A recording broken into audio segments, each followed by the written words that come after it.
everyone, and welcome to Rant on Reels. I'm Michael Fooch, and this is Mr. X, Xavier.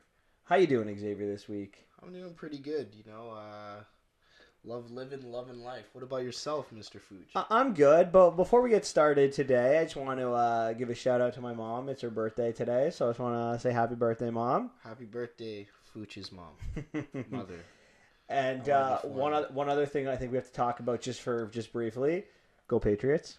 Go Patriots. That's what I'm talking about. Tom Brady was terrific today, and the Patriots got their 9th straight AFC Championship game next. Straight.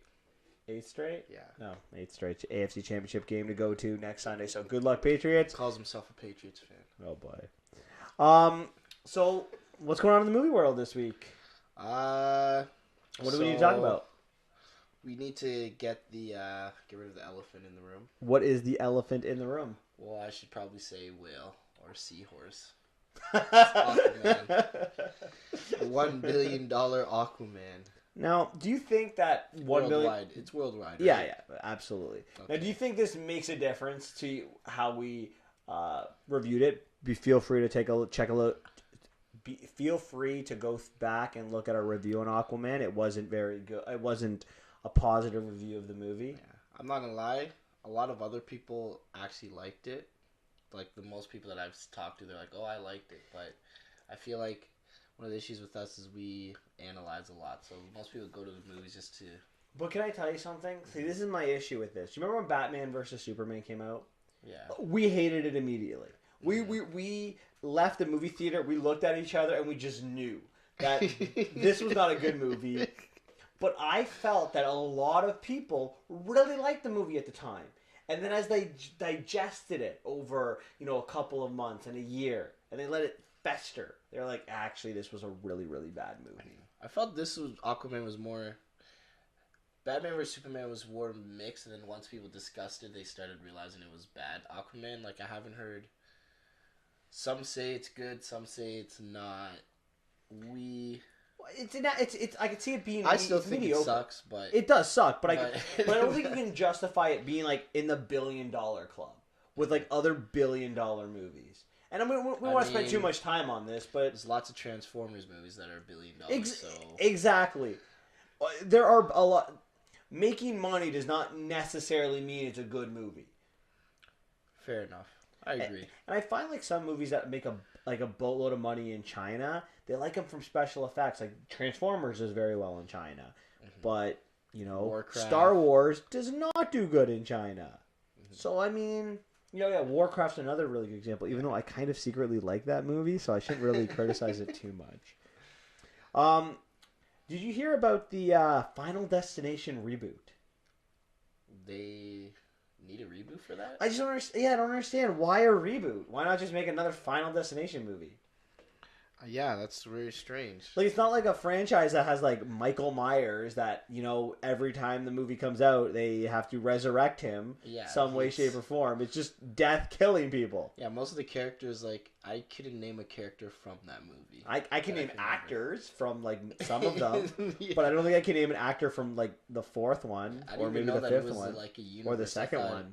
I thought it was a James Bond kind of thing where everything was separate. No, because in the last movie they connected them all, right? The last movie was a prequel, I believe. Yeah, to everything. Yeah, because they enter the plane. Not needed. I actually didn't mind it. It was a cool thing, but it's not totally needed for that kind of franchise. That's what I would say. Just make another movie. Call it Final Destination 12. I don't know, whatever they're on. Yeah, they're not.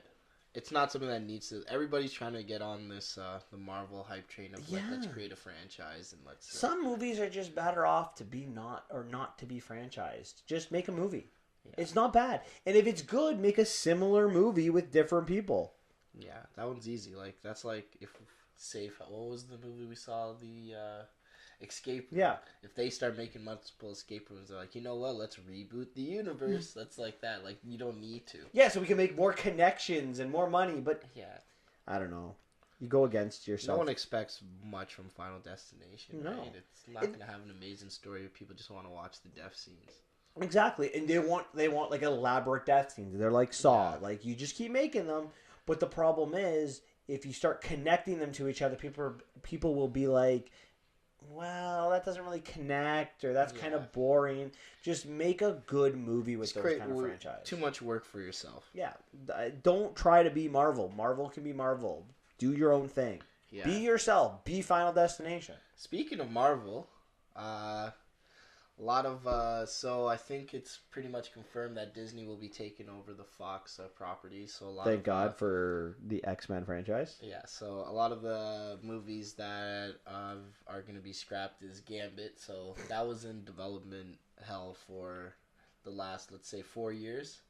Even longer than that, because wasn't not Channing Tatum, who played a Gambit in Wolverine Origins? No, Channing Tatum was. Channing Tatum was supposed to be. Yeah, he was supposed to be. That they kept having cast and then rebooting the cast, and Channing Tatum would just stay. They just had him, and everybody. They lose directors, so that's gone. It's in the. Are they actually going to release New Mutants? Do we know that? Release New Mutants. New Mutants is going to be the last one. But that's not going to be part of the universe. That's going to be their own little thing. It's not part of the universe. None of these are going to be part of the universe. These are just the last Fox properties. So. Do you think, though, that as these movies are being released, the X-Men will start being put into the MCU? Not yet. I think they're going to start after these movies have been... They're all 2019 released, so they're just chucking them Just out. get rid of them, throw them in there. Yeah. So do they go into Disney's pocket or Fox's pocket? Because if they go into Disney's pocket, I just want to say, like, Disney... We talked about last week how much money Disney will be printing this year. That's just more money. Or that could actually hurt them. Fox... I think it'd go more to Fox pocket. I think we'll see when we see the development studios at the start, right? What else was it? Oh yeah, Doctor Doom got strapped. They're making a Kitty Pryde movie. Do you know who Kitty Pryde is? That's a good question. Kitty Pryde, wasn't she in like X3? Yeah, do you know what her power? The girl that can walk through walls. Yeah, that was Ellen Page's character, right? Yeah, I don't know why they're making a movie on Kitty Pryde. Like, she's a cool comic book character, but wait, all the X-Men... Wait, hold on. I have a question for you, though. Honest question. Let's say that in 2 years, or let's say next year, that Marvel was thinking of making a Kitty Pryde movie. Would you have the same belief? Would you have the same arguments that you'd be making? That's good. I probably think the same thing, though, because Kitty Pryde, she's not... Can I tell you what interesting of a character by herself? But, I don't think she could carry a movie. Maybe not, but can I tell you what's changed my philosophy completely about this? Guardians of the Galaxy. Mm-hmm. Did you know?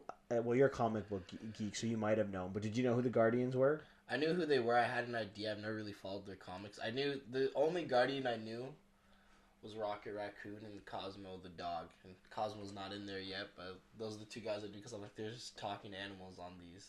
Yeah, I never even heard of these characters, and they sold me the entire movie right from the beginning, where Star-Lord's dancing through a planet, singing with different things. Yeah, I was sold from that moment on. So I mean, if Kevin, I think Guardians of the Galaxy is different though because you have multiple interesting characters. The focal point of the Kitty Pryde movie would just be Kitty Pryde. Okay, what about Ant-Man? Ant-Man work. They made Ant-Man work because of. They didn't follow the Hank Pym storyline. They did Scott Lang, who made it a little bit more. Who's a little bit more interested than Hank Pym, in my opinion. Okay, fair enough. And they had Hank Pym in the movie. Yeah, they had him, but he's the original Ant-Man is Hank Pym, and then because of he's a very controversial character, they did not want to go with him. Well, I think it's a smart movie for Disney by getting rid of all of the in development things at Fox, so they can take more control over that. Mm-hmm. Which is good. They didn't know what they were doing. Doctor Doom movie, like, let's make Doctor Doom the good guy. Yeah, that's not a good idea. So it worked for Venom. Maybe it'll work for Doctor Doom. No. There's nothing good about Doctor Doom. Speaking of sequels and things that we don't want to see, have you heard that they have confirmed, or at least very close to confirming, a Coming to America 2? Yeah, Eddie Murphy. How long? When did the first one come out? The 80s? Early 90s? Wow. Okay, so that's interesting. I don't know if if Eddie Murphy's comedy still is popular. He's been after bad movie after bad movie. I was just going to say, what was the last good Eddie Murphy movie? Shrek? Not 2 or 3. Shrek. Yeah. Give me a better one. I think that's it. I think he hasn't been in a good movie. Feel free, guys, if you can think of a better one, because The Haunted Mansion sure wasn't one of the better ones. Or do you remember the Word movie where he only has like 1,000 words he can speak and then he dies? They made that. Oh, okay, so yeah, that goes into. I didn't even know that movie existed. Because he was like a salesman, so he used a lot of words to manipulate people, and then he basically got a tree, and when the tree fell out of leaves, he would die, and each word he spoke was a leaf. That sounds terrible. And the Shrek movies, the first one's gold. It's amazing. The second one and third one are okay, but they get bad too. Yeah. I don't think it's gonna be good, but who knows? Miracles can happen. Maybe this is resurrects Eddie Murphy's career. There's lots of actors that have done that, but I doubt it. So after last week, when I was spoiled by the winner of the Best Animated Movie at the Golden Globes, which you were very happy with, did you watch the Golden Globes? No, I'm not an award show kind of person. I don't care for it. Do you find like some of the things I said last week part of the reason you're not an award show person? It's just me. Personally, I could care less about any award because I just like what I like, and I don't need an award to justify why I like something. But don't you find it interesting to see how who wins? Yeah, it's interesting to see how it plays out. Did you happen to catch which movies won Best Picture for drama and for musical and comedy? Do you follow that enough or no? Not really. No. Well, The Green Book won the Best Musical or Comedy, and Bohemian Rhapsody won Best Drama. Oh. Shouldn't it be the other way around? That's what I was thinking. Like, I mean, yes, The Green Book had some comedic elements to it, but I thought it was a drama movie, right? Like, it's about racism in the southern United States. Yeah, there was some feel-good story to it, but I still think that's a drama, and I made the argument to you last week that Bohemian Rhapsody is a musical movie, right? Mm-hmm. Yeah, there's dramatic elements, but at the end of the day, it is a musical. Fair enough. It's the Queen music. Yeah. It's a Queen. Yeah. Greatest band of all time. You're one of them. I still think the Beatles, but yeah, that's just me. Past. So yeah, that's about it for the Golden Globes. Did you catch the Oscars or decided to go with a no host for the year? No host? I don't watch the Oscars. So you don't care? So I don't care, but... I mean, the host of the Oscars is normally one of the best parts of it, isn't it? Like, catching, like, Jimmy Kimmel over the last couple years, doing his, like, Jimmy Kimmel thing. Like, Chris Rock, who's done a good job. Ellen DeGeneres hosted a couple years ago. Oh, she did? Billy Crystal was fantastic. Oh, Billy Crystal, I like him. Yeah, he hosted a bunch of years. He's great. He's probably my favorite. When I was growing up, that was the guy who hosted, like, I think 3 or 4 times in the 90s. This will be the first time since 1988 when Rain Man won that... there will be no host. So how are they going to do with no host? It's just... They'll just have, like, probably the answer. I was 3 years old when Rain Man came out. Yes, I'm old. Leave me alone. People are just going to walk up and just be like, okay, so this is the next movie. And then walk off, and then another person's going to walk up and then say this is the next. Oh, okay. That sounds like it's going to be boring. Good thing I don't watch these. You might have to. I might add it to your homework list of things to do for that week of the podcast. Make me watch the Oscars? Oh God! I might make you. I might. And there's no host. At least you're gonna make me watch the worst Oscars ever in the last 20 years. I might have to make it part of that part of the quiz of the month. How much of the Oscars do you remember? We're gonna get into. We're done talking about movie news. We're gonna get into the movies we're about to review this week. We're going to talk about On the Basis of Sex. Woo! Bird Box. Listen, guys, I know it's highly anticipated for us to talk about Bird Box. Yes, I know you're dying for it. You can't wait. And we're going to talk about Replicas. And then we're going into the vault to bring out Unbreakable because Glass is coming out next week. And I'm not going to lie. I'm really excited for Glass. We'll see what happens. Be sure to like us and subscribe to Rant on Reels. We also have lots of spoilers for those last movies that we just said. So, On Basis of Sex, Bird Box, Replicas, Unbreakable. And many other movies that we want to talk about. Probably Split, because that's related. Quiet Place as well. Might be as well. And Replicas would be, I don't know. I couldn't think of a similar movie to Replicas, but we'll just have... iRobot.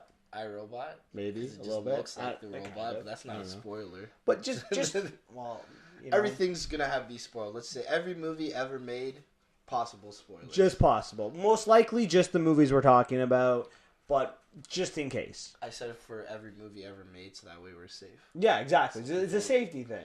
But again, be sure to like us and be sure to follow us on iTunes. Be sure to follow us on Spotify, Instagram. His handle is at Mr. Xavier Barnett.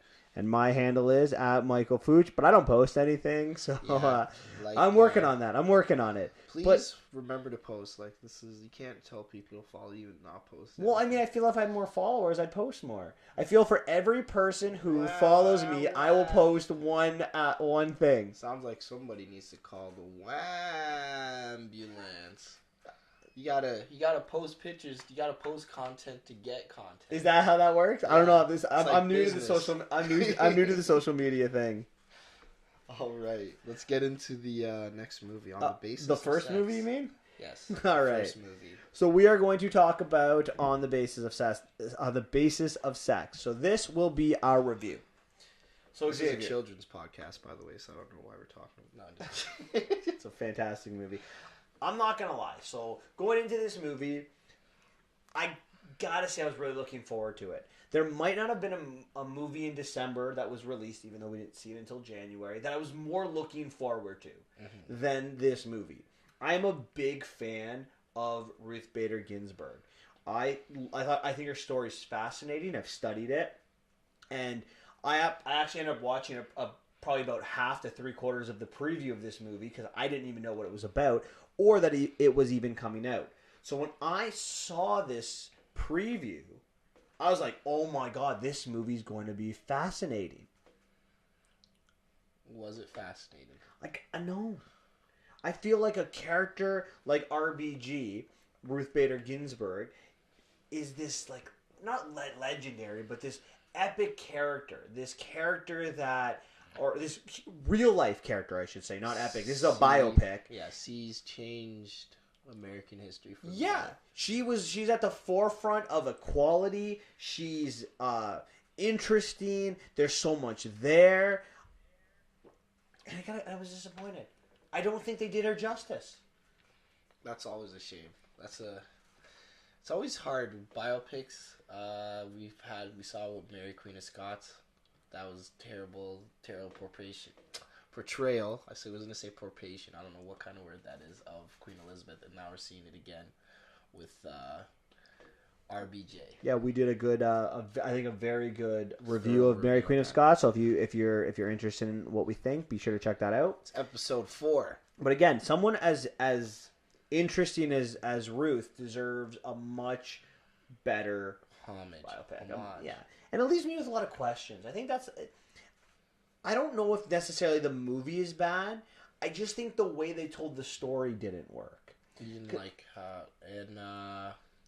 why is that? Well, I'm going to look at the first problem, and it's about the first 30 minutes of the movie.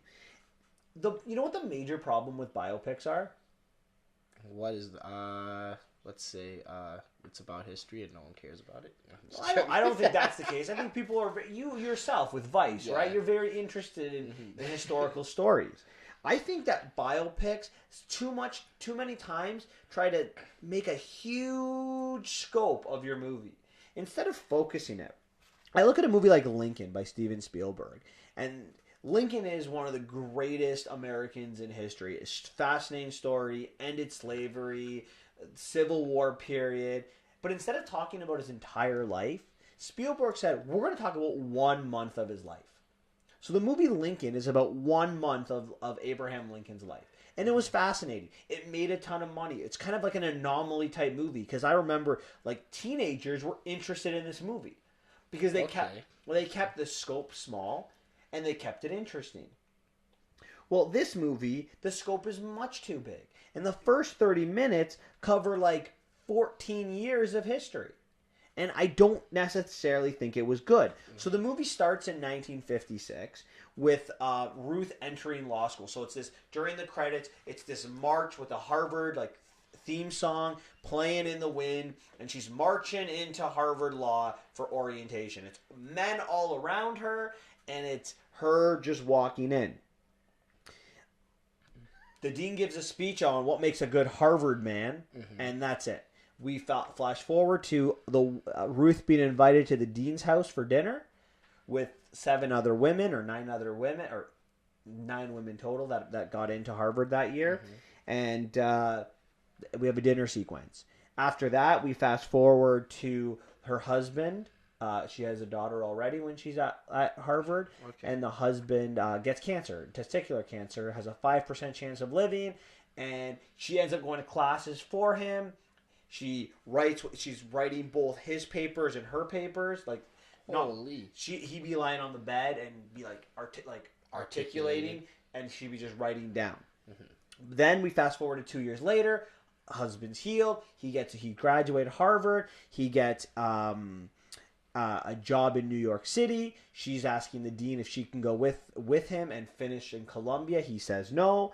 A year later, she's graduated law school.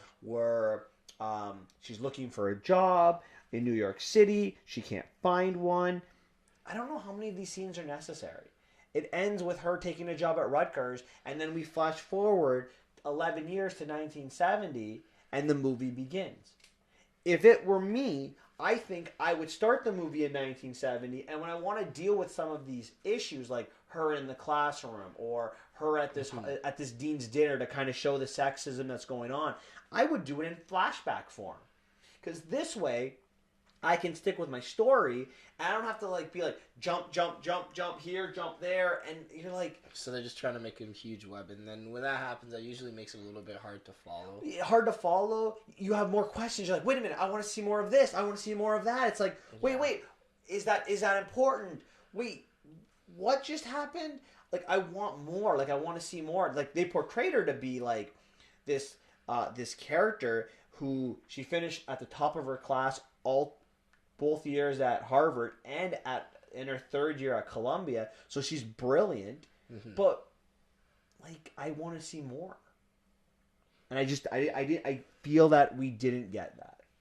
Yeah, totally see where you're coming from. That's a huge part of biopics. That's why I kind of liked Bohemian Rhapsody a little bit, because it didn't go. The scope was large, but I felt like it showed just enough. For most. Yeah, I guess. See, I like Bohemian too, but I think it did it in a very different way because it was telling a different story. Mm-hmm. There's a message here, and we're gonna get into it, right?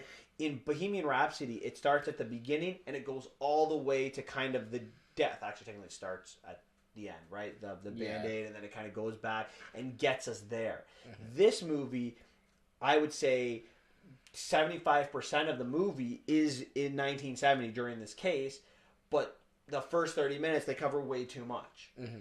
I don't think it worked as well, whereas like Bohemian Rhapsody was slowly taking us to Band-Aid and kind of going through it. Like it flash forwarded probably more than it needed to, and it left me with more questions than I wanted. It left me more questions than I got answers to. Mm-hmm. But at the end of the day, it was moving. This movie moved really, really quickly and then went a snail's pace. Yeah, then went stagnant. Okay. So the movie starts in like 1970. Ruth has been teaching at Rutgers for 11 years. We meet her daughter, her husband, and her son now, which we didn't meet in the first 30 minutes of the movie. We met the daughter. As a random... But the son just comes, and the son's name is James, but I don't think he has a talking role in the movie. Like, he's not relevant. Doesn't say anything. He's just there. Like, just a character that's there. Okay. That we have to include in the movie. Because he was probably a real person, so... Yeah. We got to include him. We don't have to develop him, but he's there. Anyway, so Ruth comes home, and the husband Martin, he's cooking dinner, like, the untypical man in the movie, and we find out that the daughter has skipped school for the entire first week, and we're like, oh, she's a troublemaker. But in reality, she skipped school to go see to protest women's rights with Gloria Steinem. So there's a scene where like Ruth is like, you need to go to school, and she's like, no, this is about women's rights. Like, this is important. And I'm like I'm listening to this argument. I'm like, I expected Ruth to be making this argument. They kind of reversed the roles. Like, Ruth is this like timid and loses this argument to her 15-year-old daughter who's making better points than she did. So I didn't really particularly love this scene because I'm like, Jane's right. What are you talking about? She's fighting for rights, like in a positive, non-violent way. So I didn't particularly like this scene. We also see like a very deflated Ruth after this. Like she's like the daughter's words have hit her hard. They cut her deep. So she goes to this party with her husband, and there's a lot of gentlemen saying some derogatory things about women, but like Martin is not that guy, right? He kind of like sidesteps it, like doesn't acknowledge these comments and just tells his stories. And they actually argue with each other, and she just says that she wants to make a difference, and the husband's like, who's supportive this entire movie, who's from the first scene in the movie we see them together, he does not deny that she's smarter than he is, and that she's better than him, and he understands that what her problems are, and he's trying to be supportive in this scene, saying, yeah, you are changing the world, and he's like, no, I'm shaping the next generation. I wanted to be that next generation. I wanted to be the one doing that. So the husband brings her this case of male discrimination. And what this is a singular bachelor who has never been married. He hires a nurse to take care of her older mother, who's kind of starting to go senile a little bit. And he writes her off as a tax expense. But that's illegal. And he has to pay a fine and be branded a criminal. Yeah. But if he had been married, he could have done that easily. Or if he had been a woman, he could have done that easily. So Ruth is like, wait a minute. Maybe this is a good way to approach like sexual discrimination, looking at it from a male perspective. Because judges, who are all men, would be like, now we'll have to fight for men's rights. So it makes a little bit of sense. So Ruth wants to represent him, and she wants to use the ACLU. And the ACLU is the American Civil Liberties Union. And their job is to kind of help the less fortunate achieve like rights. Right, get their rights. Okay. So the head of the New York branch is a guy named Mel Wolfe, and Mel is a former friend of Ruth, and again, Ruth, this smart person, but decides not to help because they're dealing with African American issues in 1970, and women they're okay. That's kind of his viewpoint. More focus on African Americans. Yes, and their legal troubles. Because that's around the same time as. Early 1960s, right? Martin Luther King, 1970. Well, things aren't great now, so it's not like in 1970 they would have been great. We're better now than 1970s, but it was still a big, huge issue, right? Martin Luther King was assassinated in 1968, so it was still right in the heart of the civil rights movement. So, anyways, she's like, fine. Even without the ACLU, I'm still going to go to Denver and try to get this guy as a client. And she does. She's successful, and she says, I'm taking on the case pro bono. Do you know what that means? No, I do not. For free. Like don't worry about paying me. Bono. I'm doing it. I'm gonna do all the work. So she writes this brief, but she actually goes to her friend, or not her friend, her like. Her hero, Dorothy Kenyon, who was a women's rights lawyer who's kind of broken a little bit. She's lost so many times in this fight. She's kind of like very pessimistic. Yeah. And Ruth goes for help. She says no. Like it's a losing battle. You're gonna lose. It doesn't matter. And in that scene, when talking to her daughter, she's like, wait a minute. Maybe the way to approach this is a new precedent. Let's not look at old precedent. Let's create a new precedent. Okay. So she writes this case brief, decides to create a new precedent. She's making the people in the government a little bit nervous, and then we get to the trial eventually. And the trial is the trial the climax of this movie? Would you say it's the climax? There's three elements to the trial. The third element is definitely the climax of the movie. So the way appeals court works, especially in contract law, is each side gets 30 minutes to talk to the three judges, a panel of judges. Okay. Now, the first 30 minutes would be Ruth's time, and she actually splits her time with her husband because her husband's a case lawyer. She's more into the civil rights and the women's rights issues. So he talks for 15 minutes. She goes up, and it's a disaster. She's very timid. She can barely speak. She can't put her words together very properly because she's never been in trial before. At least that's what we're kind of doing. So she has like 4 minutes left, and she's like, you know what? I'm reserving my last 4 minutes for rebuttal. The government comes up for 30 minutes. He does a great job talking about radical social change. And in the last 4 minutes, Ruth comes back up. Even though she kind of said, like, I'm done, you do it to your husband. But she's like, here's that word, radical social change. And she comes up, and she just, like, it's like her coming out party. Oh, so radical social change. She starts with those 3 words and then goes on a tear. And then her 4 minutes are up. And, like, the last thing she says is what you see in the preview. When the judge says to her that the word woman never appears in the Constitution. And she's like, neither does the word freedom. And then the judge is like, oh, that's a good point. Keep talking. Go a little bit longer. And then I like that part of the trailer. Yeah, because it's brilliant, right? Yeah. It's that is probably the climax of the movie right there. You want to know why I don't watch previews, Xavier? Because they put the climax in the trailer. So, the movie kind of ends with them walking out of the courtroom and her then walking into the Supreme Court. And then, like, the real Ruth Bader Ginsburg walking into the Supreme Court, too. We get a scroll about kind of what happens, but we don't get enough of the movie. And that's kind of one of the negatives I have on this movie, is the ending. Why don't I get more? Why don't I see what the government reaction is? They had scenes with just the government talking about the issue. Why don't I see their reaction?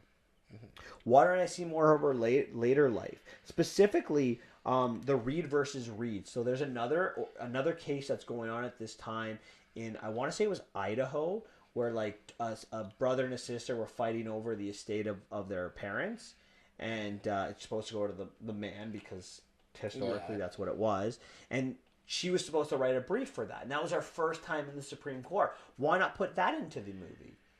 And this is kind of why I go back to the first 30 minutes. Because you told me that this movie doesn't start in 1970. This movie starts in 1956. So why don't you show me the end of her life? Why do you just show me her walking with a scroll? I needed more. The budget. They didn't want to...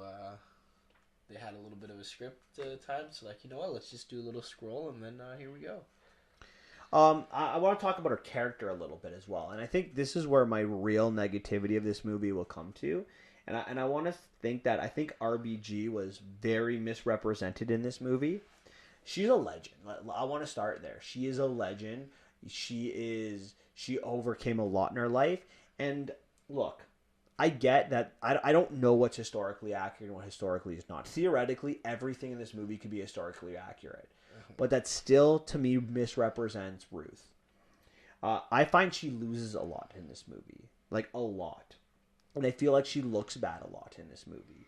And there are 7 times where it really stood out.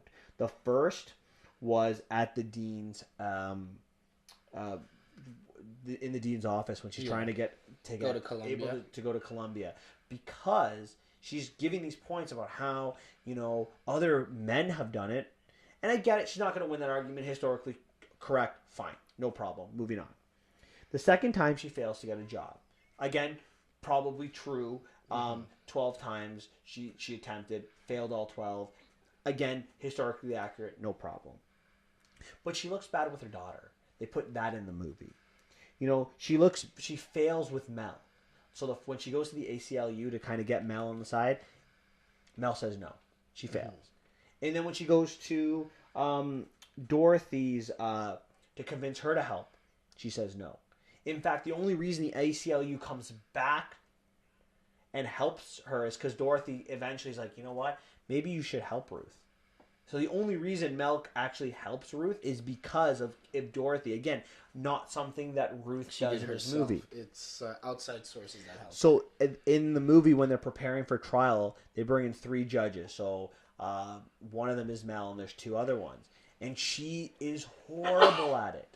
To the point where they say, maybe Martin, her husband, should do this case. And Martin's like, nope, I'm not doing it. This is her case. She can do it. And then they're like, well, how about you split the time? And Martin kind of agrees, all right, well, we'll split the time. But then there's a scene with Martin and Mel before everyone leaves saying, there is not a lawyer in this city that can go head to head with Ruth. She's better than me. She knows this case. She will do a great job. But the problem is, as an audience member, I don't see this. You just see the weakness. I've seen a character that you've developed that isn't a character that's given me any belief that she can win this. I agree with Mel. I shouldn't want to agree with Mel.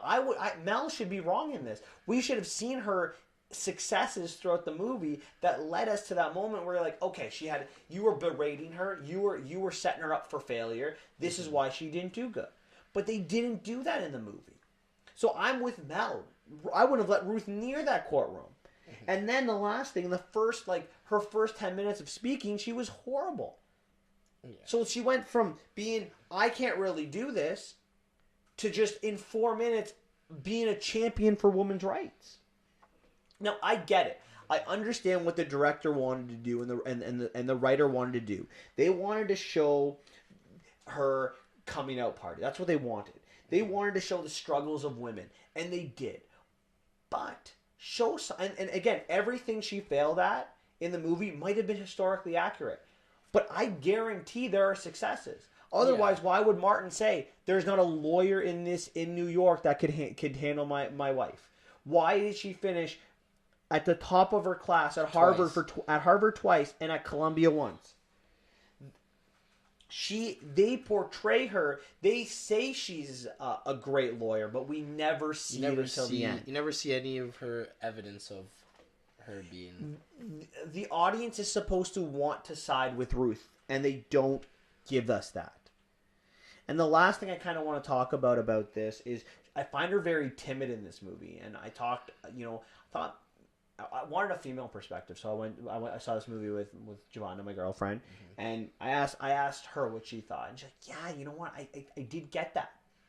And the first scene of the movie when she gets into Harvard, the dean speaks, and it's a sexist speech and a half.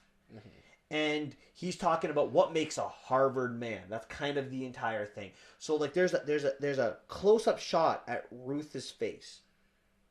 And I'm expecting, there's kind of like a break in the music. I'm expecting her to put up her hand a bit or just even yell out, what about a Harvard woman? Because that's the tone I thought they were going to set in this movie. That this woman takes crap from nobody. Yeah.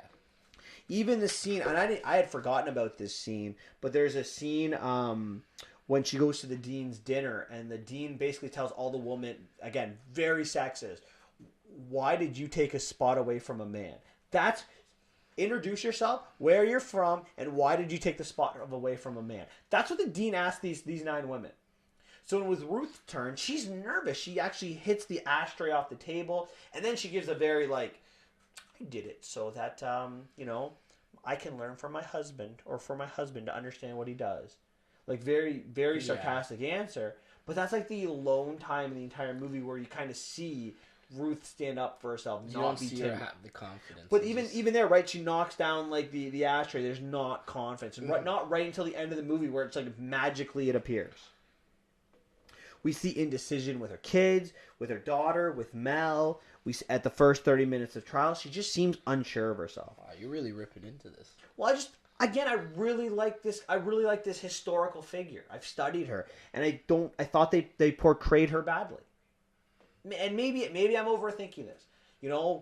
She's not maybe not a personal hero, but someone that I admire, and and it wasn't what I expected. And maybe that's exactly who she was. Maybe I've overrated her. Maybe there's that aspect to it as well. I did like, however, a bunch of things in this movie. I loved the acting. The girl who plays Ruth, Felicity Jones, is fantastic as her. With getting rid of her English accent and playing and delving into this role. But Armie Hammer to me steals the show. He's an actor that has grown on me a lot in the last couple of years. Ever since I saw Man from U.N.C.L.E. The Man from U.N.C.L.E., yes. Love that movie. And he's got a charm to him, and you really see it in this movie. There's a charm to him. And his character, he's supportive. This is not your typical man. At the party, doesn't join in the female bashing. There's no sexist talk by him. He's a family man. He cooks. Ruth is portrayed as someone who can't cook. Martin does. He doesn't want to take the case from Ruth. He finds her the case. He wants her to be successful. Mm-hmm. So I'm going into a big Armie Hammer fan. I thought he did a great job. The final trial and the climax, although I did trash it a little bit, is a great scene. I just wanted to see more successes of Ruth leading into it. Or I wanted to see the potential. And maybe I missed it. Maybe my biases cost me to miss it. Mm-hmm. And at the end of the day, why I really like this movie is you will learn something. You will learn about an important person in history, and more importantly, an important issue in history. It reminds you of the importance of laws, because one thing this movie does really good that we don't have time to really delve into is to talk about a lot of the laws that were anti-women. Mm-hmm. Like, it's crazy to think there were times that like women couldn't go out at night without like a male chauffeur. Like, that's mind-boggling. And I know that we're not perfect yet. If any females are listening, I'm not trying to say that, oh, you've achieved your equality. You haven't. I know this. I think Xavier will speak to this as well.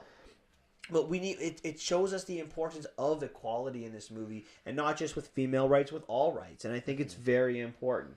It talks about the importance of justice and the importance of just people in general. So those are some of the things I really liked about this movie. Did you say people aren't important? No. So those are what I really liked about the movie. And I think there are more positives than negatives. And I think I am a little biased against the portrayal of Ruth. At least you admit it. But I like the character. That takes a lot. Think of it like this: like if they ever made a movie about Laurier or George Washington, that's never going to be a good movie in your book. I don't think that. But I would have an expectation on how they should portray this character. What about a movie about Robert Borden? Yeah, that would be I would have expectations. So maybe my historical bias. And I would love to know what Ruth thought about this movie. If I ever had an opportunity to meet her, that would be like the first question. I'm like, did they do you justice? Because I don't think they did. Or talk to some of her family. Mm-hmm. Like just, her husband unfortunately passed, but I can even ask him, like, how do you think that was portrayed? Do you think it was right? I don't know. But overall, I'd probably give it a 7 out of 10. It was average. I think it could have been a lot better. Again, they did an adequate job with a great character. A great real-life character. Fair enough. Are you ready to move on to movie number 2? Yes. All right, so we are going to talk about Bird Box. We are going to review Bird Box. It's not your typical movie. It didn't go to theater, but it is blowing up Netflix. And I don't know if you caught this, but there was an accident where a man died driving blindfolded. Oh. Trying to do the Bird Box challenge. That's just natural selection running its course. So we're going to review Bird Box, and for those of you who are just joining us now, we will be spoiling the movie right, left, and center. Yes. Bird Box, baby. All right, highly anticipated. The highly anticipated. You guys have been waiting all week for this one. When we said that we were going to be reviewing it. Mm-hmm. All right, Xavier, what do you think of this movie? I started last time. So a lot of people were saying that this was bad. I actually liked this movie, like, a lot more than I thought I was going to. I'm like, this is actually interesting. I found myself really dived into the characters, right? Because when the first 5 minutes, I had like a little bit of a bias, but I'm like, you know what? This is really interesting. I like the aspect of like how it starts. When she goes into the house and they introduce all the characters that are the survivors. It's very interesting. I really like this movie. I started watching this at my house, and then our mutual friend Haroon walked in, and he's like, "Oh, you're watching Bird Box? It's gonna be brutal." And I'm like, "Oh no, don't tell me that," because I'm someone I don't want to know about like what people think of a movie, because I don't want to be like kind of swung one way or another. I'll say this: when it first started, I was enthralled in this movie, and the one thing I really like is kind of the beginning, or how the writer chose to start it. We got Sandra Bullock, whose character Mallory, is speaking to these two kids. But we don't see the kid's face. All we see is Sandra Bullock looking at the camera. And it's, in a lot of ways, it's like she's talking to the audience. It's like, we're the kids. Mm-hmm. And she's telling these kids, it's going to set up the entire movie. Under no circumstance do you take off your blindfold. This is going to be a cold, long journey. What is it going to be a metaphor for? No, we'll just keep going. It is going to, if you take it off, I will hurt you. First of all, it's just, I will hurt you if you take it off. If you hear something in the woods or in the water, you tell me. But you never, ever take off your blindfold. If you do, you will die. Those are pretty much word for word what Sandra Bullock, when we find out her character's name is Mallory, tells her two children. Yeah. What are your thoughts on that before I tell you mine? So now that you talked about it, I feel like that's just explaining the movie to us, like giving us an idea of what's gonna happen and what we can. Yeah, I think it sets up the entire movie. I like it. It engages you. Wait, what's going on? Why can't you take off your blindfold? Excuse me? It gets you caught up too, right? Right away. It's like she's talking to the audience, preparing you for what you're going to expect. We are like the kids in a lot of ways. We're innocent of the story. Mm-hmm. We're confused of what's happening. And even the choice of not allowing the kids to talk at all. Just like standing there as if they're not really in the movie. Mm-hmm. So I personally thought it was very, very good. It was brilliant. And then we begin our journey down the river. So she takes them, she puts the blindfolds on, she walks to the canoe / the boat, and then she uses lines to guide them. Yeah, she uses those little guiders. We'll call them guiders. And then she's counting her steps, like the process of what she's doing. This is very brilliant to me. Yeah. And then I just found it all interesting. I liked it. I was engaged right away. The filmmaker did a good job selling me on the movie 5 minutes in. Mm-hmm. And then we get this little scroll 5 years earlier. So this happens 5 years. I was surprised by this. Mm-hmm. So we meet Mallory. That she's a painter, painting this in this huge studio. She doesn't like to leave her house. She's pregnant. Yes. So she hasn't had her babies yet. Yeah, she hasn't had her babies. But more importantly, we get this idea that she doesn't want this baby. She doesn't want this baby. She's single and independent. She doesn't need a man. Yeah, she has one. I get the idea that she doesn't even know who the father is. Yeah. So, there's all these things going around, and then she's going, the movie begins with her going for a checkup. Mm-hmm. The sister catches the disease on the way back, crashes the car, she gets up, Is it a disease? Pardon? I don't know. I thought it was like a spiritual thing. I don't know what it is either. I was going to call it, at this point in the movie, what would you call it if not a disease? I don't know, I always felt like it was a spiritual thing to me.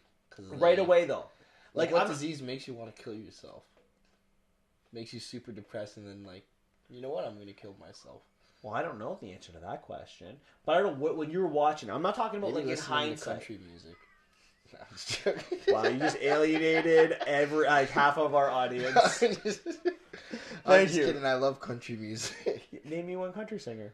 The Florida Georgia Rider, Darius Rucker. But when you were watching it the first time, is that what you thought? You thought it was spiritual? You didn't think it was a disease or an attack? No, because they weren't seeing anything. They'd be like, she's like, "Oh my God, do you see that? What's that?" Right? That's when you see the daughter. Not the daughter, the sister. That's what she says. She's like, "Are you seeing this thing?" And then she's like, "What? What are you seeing?" Because you see Sandra Bullock turning around because she forgets, and then her sister's driving because obviously you got to keep your eyes on the road, and then she sees something and. I don't know, maybe because of Paranormal Activity and, scary movies, I'm like, maybe it's a demon thing that's inside her and that she sees and then... Yeah, I don't know, but either way, after the car crashes, the sister, I believe her name is Ryan, gets out of the car and walks in front of a garbage truck. Yeah, and just gets It's a R.I.P. Sweet sister. We're not seeing her again. Nope. And it's one of those things too, though, with where there's just mass chaos, right? Cars are crashing, people are running around, and we see like Mallory kind of walk out of the car, like pregnant, dazed, maybe concussed. Yeah, doesn't know what's going on. And there's a house right in front of her, and two people, a man and his wife, run into this house. Mm-hmm. And the wife's like, she's pregnant. I gotta go help her. So she goes to grab her, and as she's like bringing her to the house, she sees whatever this thing is, Mom, and she calls for her mom. it's like, Mom, is that you, Mom? And she starts crying. You see the eyes, because the eyes are all like red. They're really teary up, like depression, like they're about to cry. And she walks into a car that's on fire and dies. Yeah, I'm not gonna lie, that was kind of Creepy. It's kind of funny. It was funny. But I mean, that says a lot about our society. I find that funny. I was like, it's just you never seen that before. You're like, I don't know, it just reminds me of an episode of South Park, you know? Just one of those things. So we get this idea that they find out very quickly, if you look at this thing, it's going to kill you. And the construction worker, Tom, probably the male lead of the movie, basically kind of said this thing. He's like was like the first person who saw this, like one of the first groups in whatever state they're in that saw it and saw like the fellow workers kind of lose their mind. Yeah, he was telling them, he kind of had an idea of what to do. He's like, look down, look down. Look down, look down. Charlie says about demons, and then Mallory says that Linda, the girl that saved her, saw her mom. And the husband, who's really mad, that he's portrayed as the smart guy, the name's Doug, he basically says, her mom died 10 years ago. Which is, now that leaves me with more questions. I was thinking at this point in the movie, is this something? We never really get an answer to this. Do you think there's something to it? That's the thing. Well, I wanted to get this later at the end of the movie, but I find... We can get there later. We don't have to push. Okay. So, then we go back to 6 hours along the river, and we see the birds in the box. I mean, bird box, maybe? Yeah, I was like, what's going on here? It's still not explained They're yet. acting up. So I think, at least for me, I made this idea that the birds can kind of sense the creatures. You know how animals always sense... They have a sixth sense, right? Yeah, when there's going to be an earthquake, stuff like that, so... Yeah. So we go back into the house, and we're 3 days later. They need supplies, right? Mm-hmm. We have two pregnant women. Well, you forgot that they saved the one pregnant girl, because that's key. There's a bunch of people in the house. So in the house, we have Olympia, who's another pregnant mom. So I guess we can now kind of assume that both of these kids are not hers. Yeah. We have Charlie, who's a store owner. We have Lucy and Felix. Lucy is a cop. I don't know what Felix is. He's I think he's a degenerate. Degenerate, fine. We have Douglas, who's a lawyer. Greg, who owns the house. And we have Tom, who's the construction worker. And then Mallory, of course, and they're eating a lot of supplies. They need some supplies. So, Greg, who owns the house, has this idea that we can figure out what's going on outside by looking at the security camera. Yeah, because it's not direct contact, so we should be okay. So he ties himself to the table, looks through the security the cameras, and gets infected. Yeah, kills himself. What are your thoughts of the fact that cameras also allow you to see this? That's where I basically think it's more of a spiritual thing, right? That I feel like this is more based on, I guess this is their take on the end of the world, like the Revelation, because we hear Charlie talking about like, oh, the Chinese called it this, the Romans called it this. Yeah, Revelation.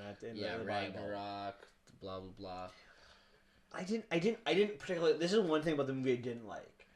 Like, I get that there's something there that's going to affect people, but I really found that it's not the tone of the movie is not spiritual, right? We're going to get into what the movie's about as we get towards the end, which because I liked what the movie was about, but I felt like this camera thing, it hurt, not helped. Me, I was like, that's not a good idea. That's what I was thinking. I'm like, either this is gonna go terrible, or they're gonna find a weakness to develop, like to tackle the or try to survive, right? Yeah, just why? I guess I don't know. I don't know the importance of having this scene. Either way, Doug goes crazy and kills himself. Or not Doug, sorry. Greg. Greg goes crazy and tries to kill himself. So we go back to the present, 14 hours on the river, and then there's another guy on this river who tries to take Mallory's blindfold off. Yeah. So he's like, hey, I'm a survivor too. This is a key moment later on in the film, but you'll find there's people that can see and not require blindfolds, but they're a little bit crazy. Yeah. But this is what I was going to say. So, like, there may be an answer for this scene later in the movie, which we find out there was, and I remember making a note, hopefully, that it was. But it leads me to be like, wait a minute, is this guy bad, or is? I had a lot of questions, so we'll get into those questions as we continue moving on. So anyway, we go back to the 5 years earlier, to the grocery scene. And or the grocery store. So you decide to go to the grocery store. So what they do is they go into the garage, they tape up the entire car, the backup camera. Yeah, and the backup camera. And they drive to they use the GPS on the car to drive to the grocery store. Thank God they had a 2018 car that can sense when things were nearby. Because if you had a car from 1970. That's not happening. You're crashing into everything. Now, I do think that this is very creative by the writer, but I don't think it's practical. Because even though with the sensory, the chaos that was caused, we were seeing light posts fall down. We were seeing cars flip over. I don't think there would have been a safe way to get to the grocery store. Is that? Or am I'm probably nitpicking here though. It might be nitpicking because we never know what happens. Like they could have been like people tried to kill themselves. They maybe tried to like ram their cars into the. There's a lot of people can get very creative. We can see in that movie, right? Plus, it was days later, so the chaos. We don't know what kind of weather happened as well. That could have moved some of the debris and chaos. So yeah, I'm not gonna pick on it too much. Yeah. This isn't one of the negatives I have. I found it interesting. Mm-hmm. So at the grocery store, they're shopping. They come up with this question: why don't we just stay here? Which I really like this as a question. I was thinking the exact same thing. Why are they leaving this place? Yeah, this has all of their food is there. They can live there happily. And the argument that this is Doug's idea, the smart lawyer, and Lucy, the police officer, well, there's people at the house. And Mallory and Lucy, they're all like, yes, we're not staying. We have to go. Moral, they're trying to. Morally, they thought it was wrong. But my thing is this, though. This is my thing. So, if they bring all of these supplies over, they eat them all. They're going to come back to the store anyway, right? Yeah. So why don't they just drive back to the house, bring everyone else, and come back to the store? That's what I was thinking. See, I find this is more serious than the drive there. Like this is the smart thing to do. The problem solved. The problem. The house was just more comfy. And maybe that was the reason, right? Yeah. But either way, as they're there in the store, there's a guy knocking at the door, and the birds are really acting up that Mallory has grabbed to try to save, and the birds are acting up. And they decide to open the door to let this person in, and he's going crazy. I'm not gonna lie, Tom, that man has a death wish. He's way too nice. Nice. He just opens the door for everybody. How many times have we seen? And I kind of wanted to talk about this, but and when we get back into the house, Douglas has a heart-to-heart with Mallory because they don't like each other right from the beginning. And Douglas says, he knows he's an asshole. Like, he's flat out, he admits that that's what he is. Yeah. But he also says that nice people are dumb, and nice people die. Yeah. The assholes are who lives. That is fair. And it's a very valid point that he made. I'm not like, you're wrong. I mean, that's how you survive. He fully admits that he's never wrong in situations like this. Which leads me to this question, and to talk about Tom and Doug. why are smart people vilified in movies like this? The smart people are the ones that have to make the tough decision. You gotta close the door. You can't let everyone in. You let people in, you die. Yeah. Like, we see this in almost every zombie movie. We see this in a lot of in pretty much a lot of fantasy movies. And if you watch The Walking Dead, you see this a lot too, right? Like, you have to. If you let people in, everyone's going to die. Yeah, the thing is, well, we'll get to that part too. I know what part you're talking about. Well, we're gonna get there. I don't want to talk about that. But I know what you mean. A lot of the times everything he said was gonna happen would happen, and honestly, he did make a very valid point. Let's stay here, and like he didn't want to help him, but like, oh, it's because we're not terrible people. We got to do the right thing. The right thing is not always the best solution. But do you think Captain America would have done that? That's a good question. Absolutely.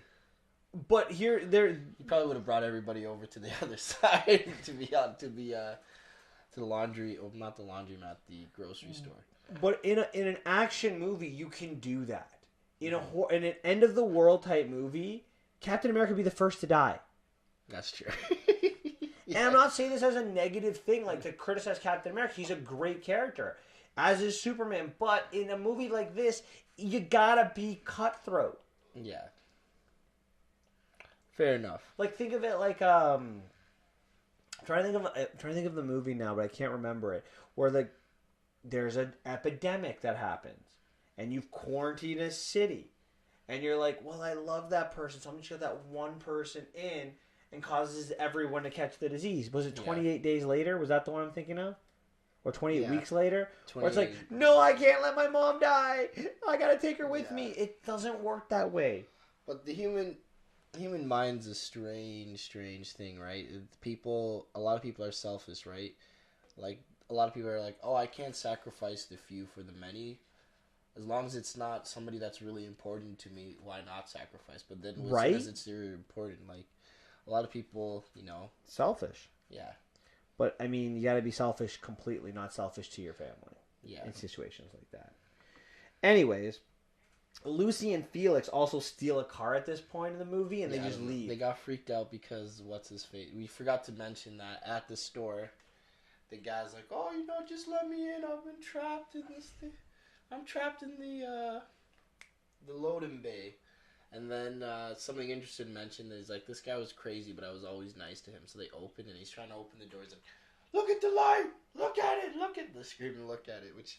I don't know why, I just thought it was hilarious every time they would scream that, right? And then Charlie sacrifices himself by pushing in, and then he sees the light, and then you just see a big pool of blood.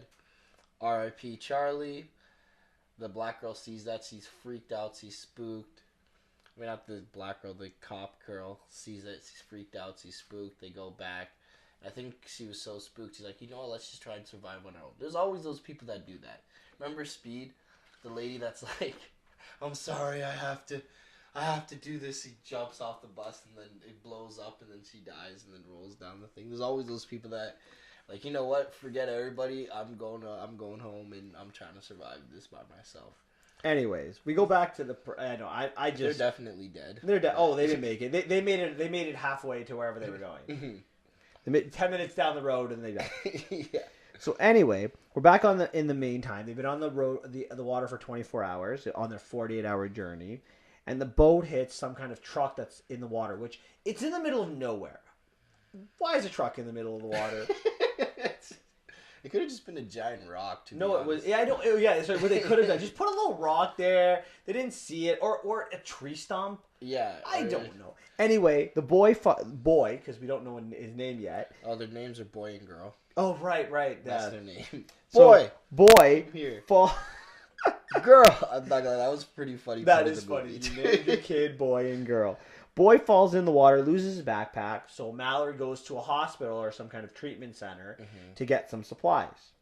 As she's gathering things, she's attacked by whatever this creature is. This spirit, as you're going to call it, is. The daughter tries to find Mallory, or girl tries to find Mallory, and runs into the creature, but is pulled back by Mallory, who yells at her and says, "You need to listen, girl." Yeah, she was screaming. She seems extra mean to girl and not boy. I guess we're gonna find out in a minute. And then seems to believe that girl has a lot more to prove. It's like, I just want to help mommy. Yeah. Little kids always get people killed. Yeah. Like, those kind of movies, I do not like little kids. Well, I was thinking like the first Purge movie where like again. That's the where the boy lets in the person that's gonna get beaten and it causes all the havoc. It causes the havoc. Yeah, that kid is. You are totally right though. Kids, that's what they're good at. So then we're back to 5 years earlier, and there's a knock at the door. He's like, "Help me, save me!" And this is like months later. Yeah. So Olympia, the other pregnant mom, Sees an opens the door for this person. I would have thrown her. If that was me, I would have thrown her out. Like, yeah. Pregnant or not, out. Get out. You're getting us killed. I'm sorry. And Douglas immediately is like, no, he needs to leave. Yeah. And what ends up happening is Mallory knocks him out with a shotgun. Yeah. And they lock him into the garage. Lady. Oh, the old lady, sorry, knocks him out with the shotgun. What's her name, Lucy? Or yes. No, that's the cop. Oh, I don't think I wrote down the name of the old lady. She had like I don't think she had like 2 speaking lines. Yeah. So they throw Douglas into the garage. Mm-hmm. And yeah, he says his hideout was broken into by mental patients, and they were not wearing masks because they weren't. They said that they were not affected. Well, they were affected, but we don't know this. That's what he's saying. Yeah. They weren't affected, and they want people to see, so they're taking off everyone's blindfold. So when he took off his blindfold, he closed his eyes and was knocking on every door trying to get in. Yeah, because his one friend saved them or something like that. And after checking his eyes, they decide, we're going to let you stay. Mm-hmm. So the babies arrive. Yeah, and then this guy just pulls... I thought they checked his bag. Didn't Sandra Bullock pull his bag? No one opened his bag and then saw, like, the weird drawing of demons on it. So he pulls out his bag during the middle of the pregnancy, and there's all of these demon faces that he's drawn into. So we now know they're actually creatures. Yeah. At least we think they're creatures. I think we can make invisible creatures. So Gary turns out to be evil, and Douglas was right. You think he's evil, or you think he's just, evil, cuckoo for Cocoa? No, he's evil. He's 100% evil. Douglas was right 100%. So he starts killing everyone. He kills the 2 women. He kills Douglas. He kills Does he kill the pregnant girl? He kills one of the pregnant girls. He basically just makes them all look. He doesn't actually kill most of them. He makes them all look. He murders Douglas. Douglas is the only one that gets murdered because he's trying to, like... That's one of my favorite scenes, how he's, like, dodging to the side and talking and stuff like that, and then he just eventually pushes him down the thing, and then he just stabs him. He's like, I'm sorry you couldn't get to see. Poor Douglas. I think Douglas is okay with that. You're right. So, Tom ends up killing Gary, and there's only 2 people left. And then we go to 5 years later. And the babies. And the babies. So 2 people and the babies. Girl and boy. So we go 5 years later, where we've now seen that Tom and Mallory have become a couple. Yeah. When we saw that coming, that was like... Yeah, they've been hinting at that from the first moment. He put it in long-term work. He's he wanted to invest in it. Oh, yeah. This is an investment. This is the end of the world.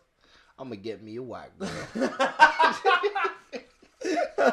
So they're training these kids. They're living in the woods. They're scavenging houses for supplies. And they get radioed by a guy named Rick. And they said, if you take a ride down the river, you will come to a safe haven. But don't bring kids. Don't bring kids. It's a gated community. He's smart. But on your way, someone's going to have to look because of the rapids. Someone's going to have to take one for the team. So I want to talk a little bit about the creatures for a second. How are they everywhere? Like, are they omniscient? Do they multiply by looking? By all the lookers? Does everyone who looks become a creature? I don't think they become a creature. I think it's just, they didn't really explain it. They did show footage of what they actually look like. I didn't look at them yet, but... on the extras? Yeah, on the extras and stuff like that. So you can actually see what those creatures look like. It's like a baby face with, like, some demon bat thing. Like, it's really freaking creepy. But I don't you can't sleep at night after you look at it. They're invisible. We don't actually see them ever, though, right? Yeah, well, we have an idea from the crazy drawer dude, the crazy man. That's true. So we have two perspectives. It's Tom versus Mallory. Tom, he wants to go. He believes that that there's not enough food. They've broken into most of the houses. They need to go. Mallory doesn't trust Rick. Cites Gary as the reason, and she knows about the food situation, but that's just how it has to be. Yeah. Where do you side with on this? Do you side with Tom or do you side with Mallory?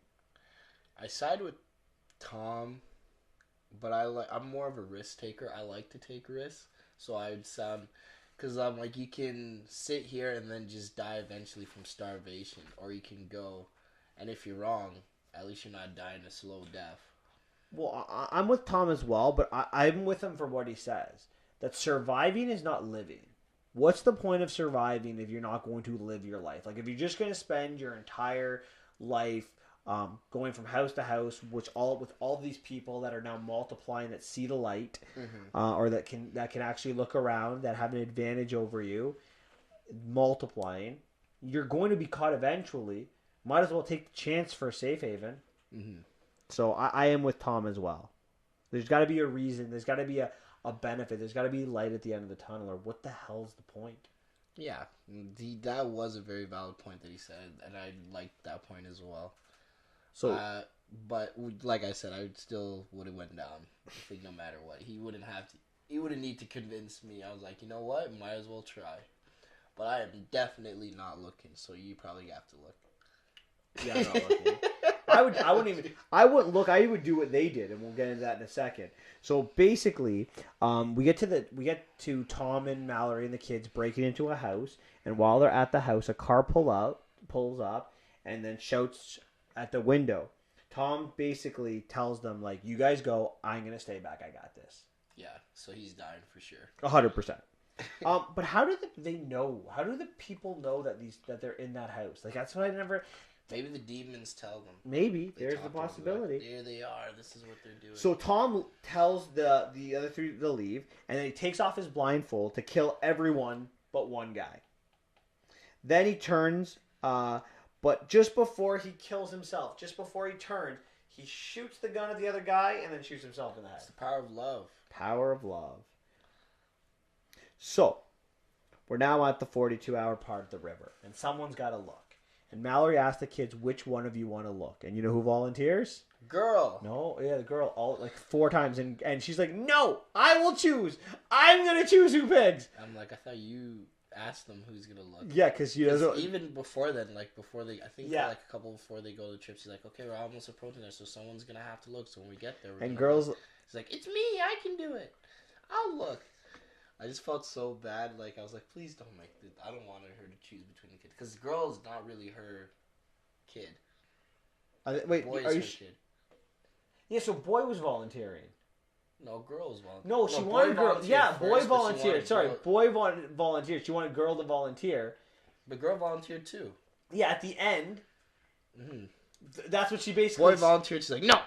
Because that's her real son. That's her real child. And then. Oh, so we're confusing everyone. Let's go back here. Okay. So when they approach and someone's got to choose, she asks.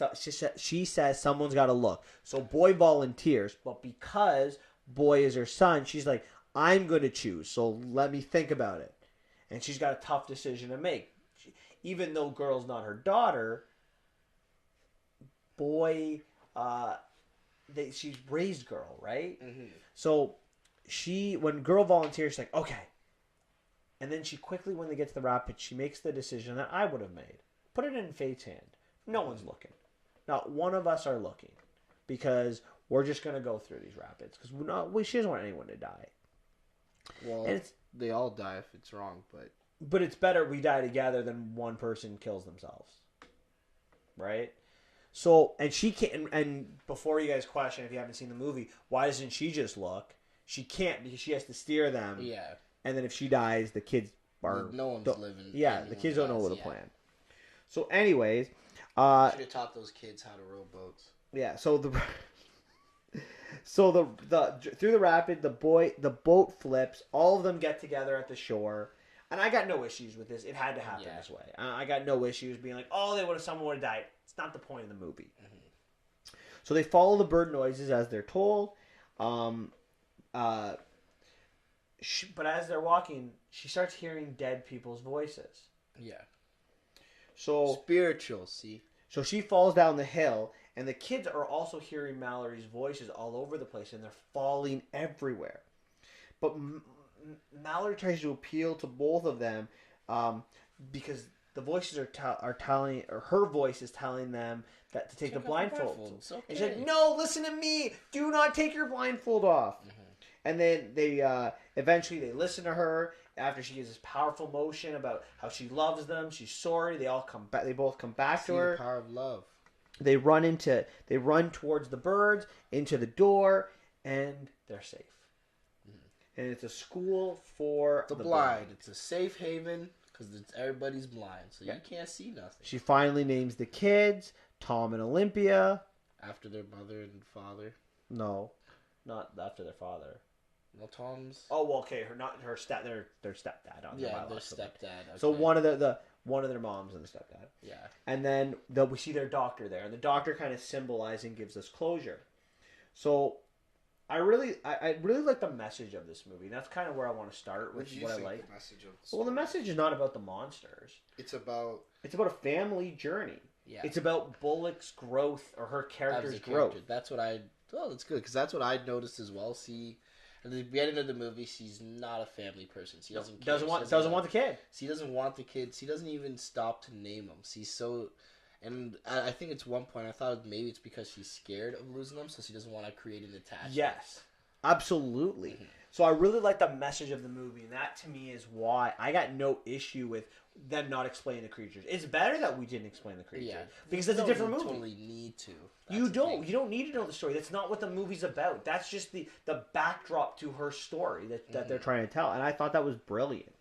I love the storytelling of this film. I like the flashbacks. They work. This is what On the Basis of Sex should have done. Mm-hmm. I love Sandra Bullock. It did a way better job of a similar movie. I don't want to say Quiet Place. I agree. I think I would give this movie a higher ranking than Quiet Place. Yeah, out of the 2 movies that came out of the year, I feel like this was the better one, in my opinion. I felt Quiet Place was too much about the monsters, right? Mm-hmm. It was like this movie is a thriller, but I think it's more of a drama and a family story than it is a thriller with an post-apocalyptic. Yeah, it's like to me it's like a more fantasy, whereas Quiet Place was really trying to scare you a little bit more, right? And they're similar. I thought the concept was interesting, and I want to know more, but I'm not angry that I don't know more because again, that's not what the movie's about. It's about the family's journey. Mm-hmm. Things I didn't like. I didn't like how I'm left with questions. I'll be honest. Yeah, obviously, no one likes that. Who are the creatures? How they work? What's with the seen dead people? That never really was developed. Mm-hmm. And again, that's not what the movie's about. I don't like Douglas. I don't like how smart people get turned into the villain. That bothers me. I didn't like the security cameras. Yeah. Do you have any things that you want to say? Like likes and dislikes? No, it's pretty much same thing except minus the security cameras. The Douglas thing.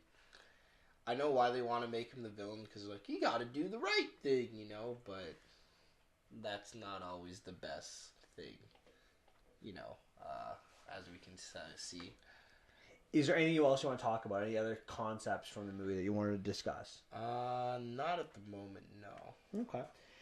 Now, I guess I'll leave you with this question before we go into our ratings. Do you think this movie has potential for a sequel? I really don't want to. Well, if it's going to have a sequel, it has to be with a different. Absolutely, a different story. Maybe about the creatures more, right? Yeah.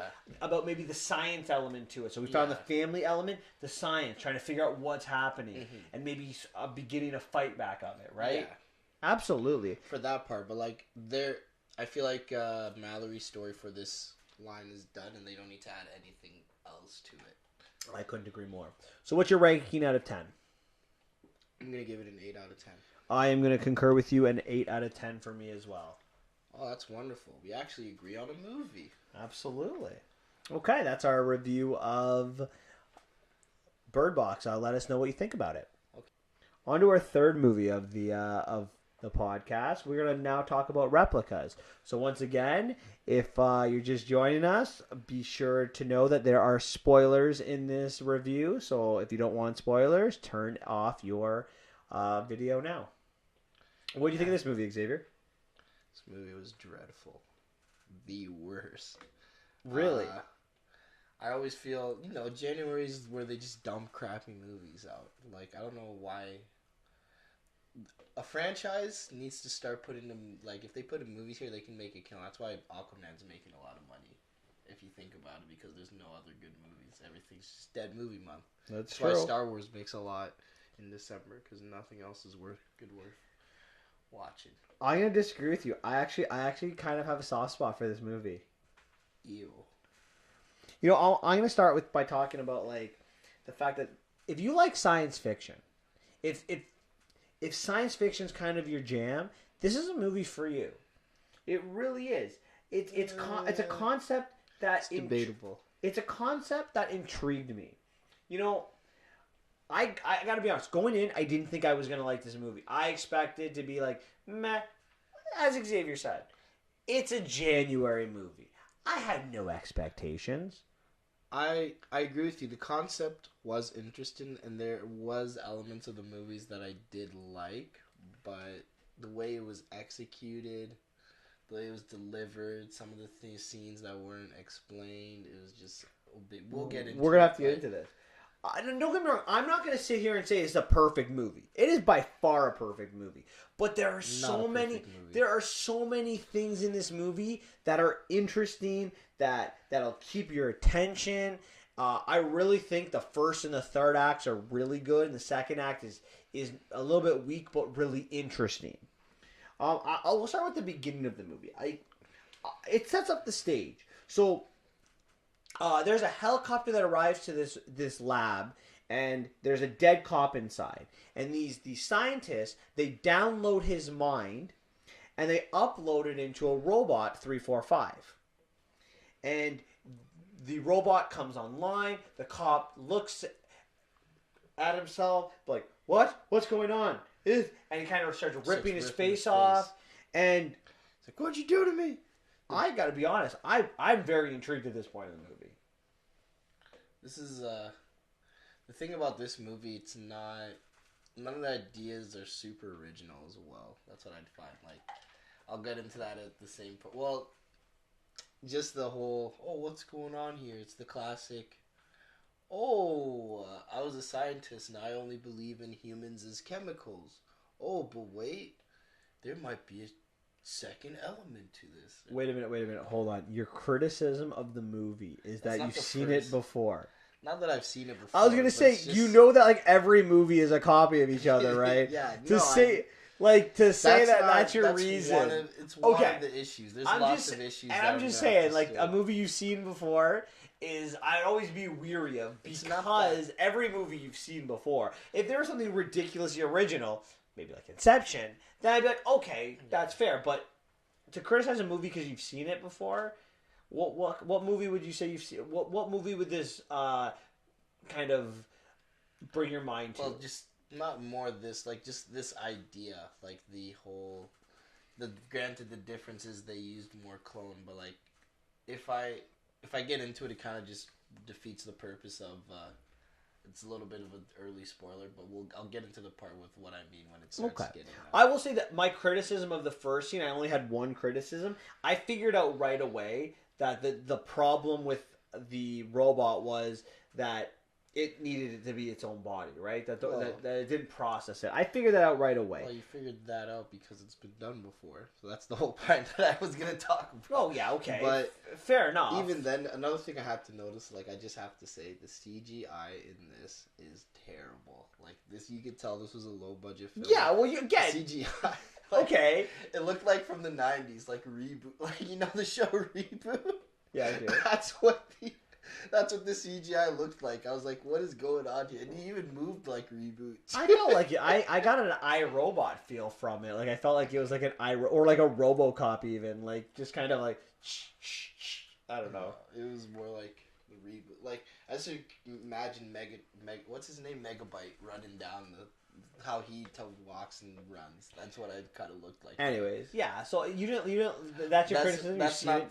I told you, there's multiple criticisms. That's one of them. You know, there's many things that's the first thing I noticed. So I kind of got turned off a little bit because I was like, okay, like. Well, I knew it. I will say it's a kind of a criticism, but like that wasn't a make or break part of the movie for me. Even then, like even the helicopter, like even the helicopter scene when it was driving, that was CGI. I was like, what? Why did they just CGI? They can't even afford a helicopter. It's a low budget movie. You gotta do what you can do. So, anyways, after that, we meet the family. He's married. His wife is a Dr. Mona. He's got 3 kids. Sophie's the oldest daughter. Matthew is his middle child, his son, and Zoe's the youngest, the daughter. I just want to tell you, Zoe was adorable. Yeah, she was cute. She was adorable. Anyways, they're going on a boat ride. They're in Puerto Rico. They're going to go on a little boat ride. And on the way, there's a huge rainstorm. They get into an accident. Everybody dies but our main character, William, Keanu Reeves. So after the accident happens, he brings them all out of the car, calls his buddy Ed, and tells him to bring the stuff. And he downloads all their minds, and he basically says, we need to clone them. So they break into their lab, they grab all the gear, the planning of the cloning has begun. Okay, first, another problem with this story. Okay, what's your problem?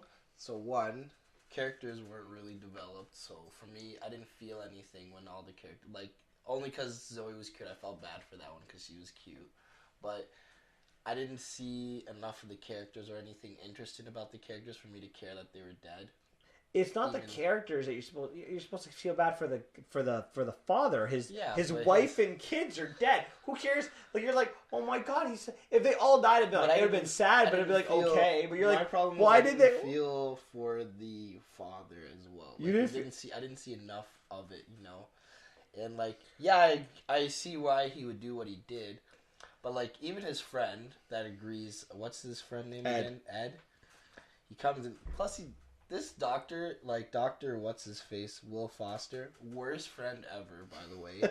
This guy just calls and he's like, hey, just don't tell anybody. And then he just agrees to do it. There's no reason why he would do it. Like, why he did what he did. Like, maybe, I thought, oh, okay, maybe he was in, well, we'll get to that part. I thought maybe he was in on there's a huge twist, but I thought he was in on it the whole time. But then we realized he wasn't really. He was only in it from when they discovered that they took the body. So he just decided to do what he did just to be a good friend. Would you do that for me? No. But there's a difference. So I take both of your criticism. And the first one about developing the characters, unfortunately you can't do that in this movie. Or any movie like this, right? The movie isn't about... It has to go right away. It's got to go right away. That's the whole aspect. You're not designed to... The movie's not about the family. It's about William, right? Mm-hmm. That's kind of what it's about. So I got no issue with that because the solving of the problem is making the movie longer, and that's not gonna that wouldn't be good. Mm-hmm.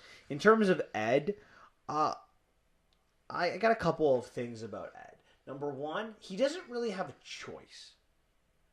What do you mean he doesn't have a choice? Once he sees the body, you could just be like, you know what? See you later. I'm driving back. And I'm reporting this. That's true. I guess you could have done that. But a boring ass movie if that was I'm the just case. saying. Yeah, obviously they just did it because they had to drive the plot forward, right? But okay, I have an honest question to you. So I can't really speak for myself because I've never. Maybe you can't speak either.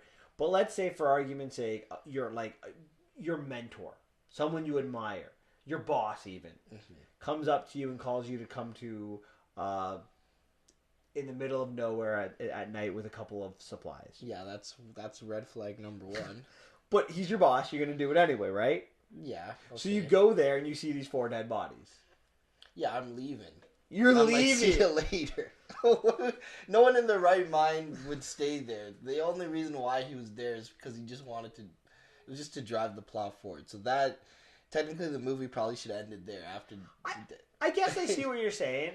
And it makes sense. I think that it's fair to say for some people that if you've known each other for a long time and you have the ability, why not? Is there anybody that you would have done that for? Yes. Who? Family. If it was my family, I would have done it. Oh, well, for your family, okay, so if it's, yeah, that makes more sense. But, like, let's say any friend that you met. What about if, because there is a scene in this movie later on when Matthew's teacher comes to the house and says to William that your cousin explained everything. Is Ed maybe the cousin? Maybe is that something they kind of brushed over a little bit? Maybe it was just lied. Could have been a lie. But what about if it was his cousin? Is that more believable for you then? They did say uncle. Wait, no, then they'd be brothers. So. Yeah. Okay. Maybe it was. Yeah. No, you said cousin though. So. Yeah. Sometimes you call like friends and family uncle. So it's close enough that they call you uncle though. So they're very close. Yeah. So he maybe likes the family, but he just kept saying this is wrong, and then there wasn't enough like convincing. I wasn't convinced that. For Ed's actions, for me, that's one of my main issues. Yeah, and that's why I won't score as high. But I think that it was okay. Like it wasn't crazy. That they kind of made him the unwilling participant, an archetypal role, right? The unwilling participant who feels he had no choice. But he did have. The problem is he. I would have been. I think it would have been better if it was like if they made him his brother. I think if you make him his brother, or like maybe blackmail him or something like that. Maybe he's not as... Yeah, but blackmail makes him look bad. You can't make our main character look bad. So brother. Well, maybe he was... Yeah, fair so enough. If you make him your brother, we could solve that. So if we were writing Replicas, if we're involved in the project, we could solve that with just making him his brother. Yeah. Okay, so we've solved that criticism. We didn't solve it because that didn't actually happen. It's true. But at least you can't really... It's at least more manageable now. If I have to think about it that way, but I know it's not. I know, but we could move on and just agree to disagree on that one. So we get into the second act, which is closing. Now, I found these scenes really interesting, like the science behind it, and like this. But at the same time, I also started realizing there were a lot of holes. Some of the holes that I noticed were that the family. They only were able to get 3 pods. Mm-hmm. There were 4 people, so there was the 3 kids and the wife. So he had to choose which of his children that he wasn't going to bring back. Yeah, which I thought was a really interesting scene. I'm not gonna lie, that was interesting, but how he put the names into like a bucket and grab the name out. So my question is, so those things you can only use those things once? Yes, they're not reusable. No. What a waste of money. That's like... Or maybe they are reusable, but it defeats the whole purpose, right? Because you don't want to tell... the goal is they're not going to tell them that they've been cloned. They take 17 days to clone. They'll be alive for 17 days. Where's the daughter? Yeah, you could... Why doesn't he just do sedate... Well, they said 3 days, but you couldn't sedate them for like a little bit and try to clone her for the 70 days? Because no one went to the basement. No. The first thing to do is where like they got up on their own the first morning. Yeah. You have to. Fair enough. So anyway, he decides that Zoe, the youngest daughter, was going to be her name wasn't chosen. Because like the issue was, my issue is he sedated, so the teenage daughter had a bad dream and he sedated her again. And it was patched because he only had how many days left? 3, not that many days left, right? No, I think you're wrong on this one. If he had like 2, was it 2 days? Or how many? We didn't show how many hours, but like he sedated his daughter again to get rid of her mind, and that's how he got caught. For a night. Like not even. For like it was a sedating, but like so basically the sedating only works for like maybe like 4-hour increments, right? But you can only sedate for 3 days because your body needs nourishment, solid food, things like that. So it's dangerous to have them sedated for longer. So basically, because we're kind of probably confusing you a little bit, you're jumping ahead. So sorry, my bad. So what happens is when they wake up, he hasn't figured out how to transfer the mind to the body yet. Mm-hmm. So in order for them, they can't just wake up and be like run around. They'll be crazy. So he keeps them sedated until he can figure out how to put the mind back in the body. He's had 17 days, but he needs a couple more. He needs the full 3 days. So the holes that have arisen is with the family. So first, William forgets to call Mona's work to tell him that she won't be coming into work. Second, Zoe's gone. How do you explain that to people? Now, in order to explain to the family, he removes the memories of Zoe from their mind. Sci-fi movie, fine. Yeah. But his coworkers know about Zoe. The coworkers at the hospital know about Zoe. Zoe has friends at school. He has friends at the lab. Zoe has teachers. There are family members. Gifts. There are friends. He has gifts of her. There's pictures of her. The neighbors probably know her. There's so many problems with this. So this is a huge hole I found in the movie. Now, this is a hole I think they do a good job of cleaning up. For the Zoe? They do. They clean it up. It all works out in the end. Oh, sorry. Most of the holes, I'm not gonna lie, they did, that's, I'll give it a positive, they did do a good job plugging some of the holes. If not all. They do. They do plug in the holes. Even though you're watching the movie in the middle act, you're like, what is going on here? They do solve it. It's messy, but it's solved. Yeah. So the other hole is he's away from work for 17 days. He takes $9 million in product, but again, explained in the end. Yeah, it's explained in the end. And then, of course, missing days. So when they wake up, their memories from 17 days, and at the end of the day, becomes 20 days later. Mm-hmm. How do you explain why they can't remember the last 20 days? So these are all things that are the kind of holes in the movie. Yeah. So he solves the problem in the end to wake them up. He figures out how to connect the body. He realizes that the body is what's missing from 3, 4, 5. Yeah. And now he's figured out both problems. So you have to figure out a way to trick the mind to be in the body. Yeah. So he solves both problems: how to wake up his family and how to fix his robot experiment. 3, 4, 5. So he transfers the mind. The family awakes. Mona feels something's off right away. The wife knows something's off right away, right? Yeah. She's got a little bit of pain in the stomach. Yeah. There's something going on. They're eating a lot. Well, they've been sedated for 3 days. Yeah, you'd think he'd try to remember to remove the crash as well, but like as you tell, he wasn't very thinking clearly. So Mona goes to sleep. She's like, okay, maybe I just need some rest. And in the middle of the night, the oldest daughter, Sophie, has a bad dream. And as Xavier said, he decides to sedate her, bring her downstairs, and remove the crash from the mind. And as he's doing this, Mona has woken up and caught him and says, "What are you doing?" So the two talk, and he admits to everything, mostly. You died, I brought you back. And she's upset at first. But then he's like, I held your lifeless body. The kids were dead. What would you have done? And then she grabs his hand and kind of forgives him. I think that's very understandable.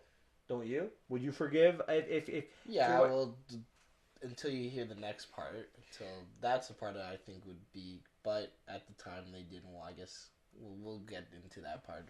Like what part? You bring it up. That's fine. I'd say once he figures out that the kid, that they had a child together, and he removed her memories. Yeah. Yeah, that's the one thing I turned to. Was it you that I turned to, or was it Haroon? Where I'm like, yeah, she's fine now, but wait until she finds out about Zoe.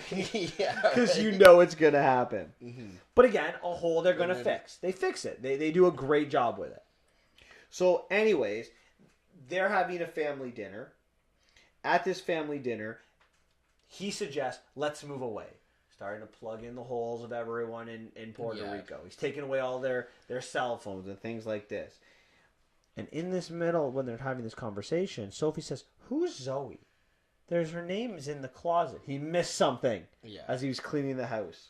Well, we all knew he wasn't going to get everything. So an argument ensues about this, and he's saved by the doorbell when his boss, Jones, comes in and asks to speak to William for a second. Mm-hmm. And he tells William that he's actually known about this the entire time. Yeah. Holes of work covered it all up. He knows everything. And he says it's time to pull the plug. This is an experiment that needs to end. He needs to kill the 3 members of the family. Yeah, well, obviously he's not going to do that. Of course not. He basically risked everything for him to begin with. So he knocks out Jones, destroys his kind of the algorithm he's corrected to fix 345, because he also finds out that Jones isn't actually a biochemical company. It's a military company that's going to use the technology to sell to the highest bidder. To hackers and everything. He tells Mona all about Zoe. You had a daughter. I removed your minds. You can hate me, but we need to leave. You need to come with me, because if you stay here, you'll die. And I didn't break all of the natural laws of the world for you to die now. So she's like, okay. And they leave. And eventually the family's caught, other than William, and they're brought back to the laboratory. We also find out that Ed has been in on it the entire time. Well, he's been in on it when he got caught. Which is right away, like right from the beginning, before the cloning really even happened. Because we knew that wasn't going to happen properly. And William isn't even upset by this. He understands. So Jones says, you either give me your work on 345 or I kill your family. And the family's like, you're going to kill us anyway, don't do it. But William's got a plan. So he's like, okay. Because he has the algorithm in his head. So he has the algorithm. He puts the algorithm. He wakes 345, but he puts his own mind into 345, in essence creating two Williams. Human William, Robot William. Robot William comes in. He kicks butt, killing everyone. Except for Jones. Pretty much knocks him out. Well, doesn't actually kill him. He gives some time for Human William, to talk to him. And he basically says, listen, I can bring you back, and we can work together. And Jones is like, okay. So we fast forward to the ending of our movie. Very rich. We fast forward to the end of the movie. The family's living on the beach. Zoe is back alive, because clearly his deal with Jones allowed him to use another pod to bring back Zoe. And then Robot William is working with Jones to clone rich people. Probably $1 billion a shot for everyone they clone. So they're in Dubai doing that. Get a second life. So that's kind of the movie. What are some of your criticisms? Knock some out of the park now. Now that the audience knows what the movie's about, what are some of your issues?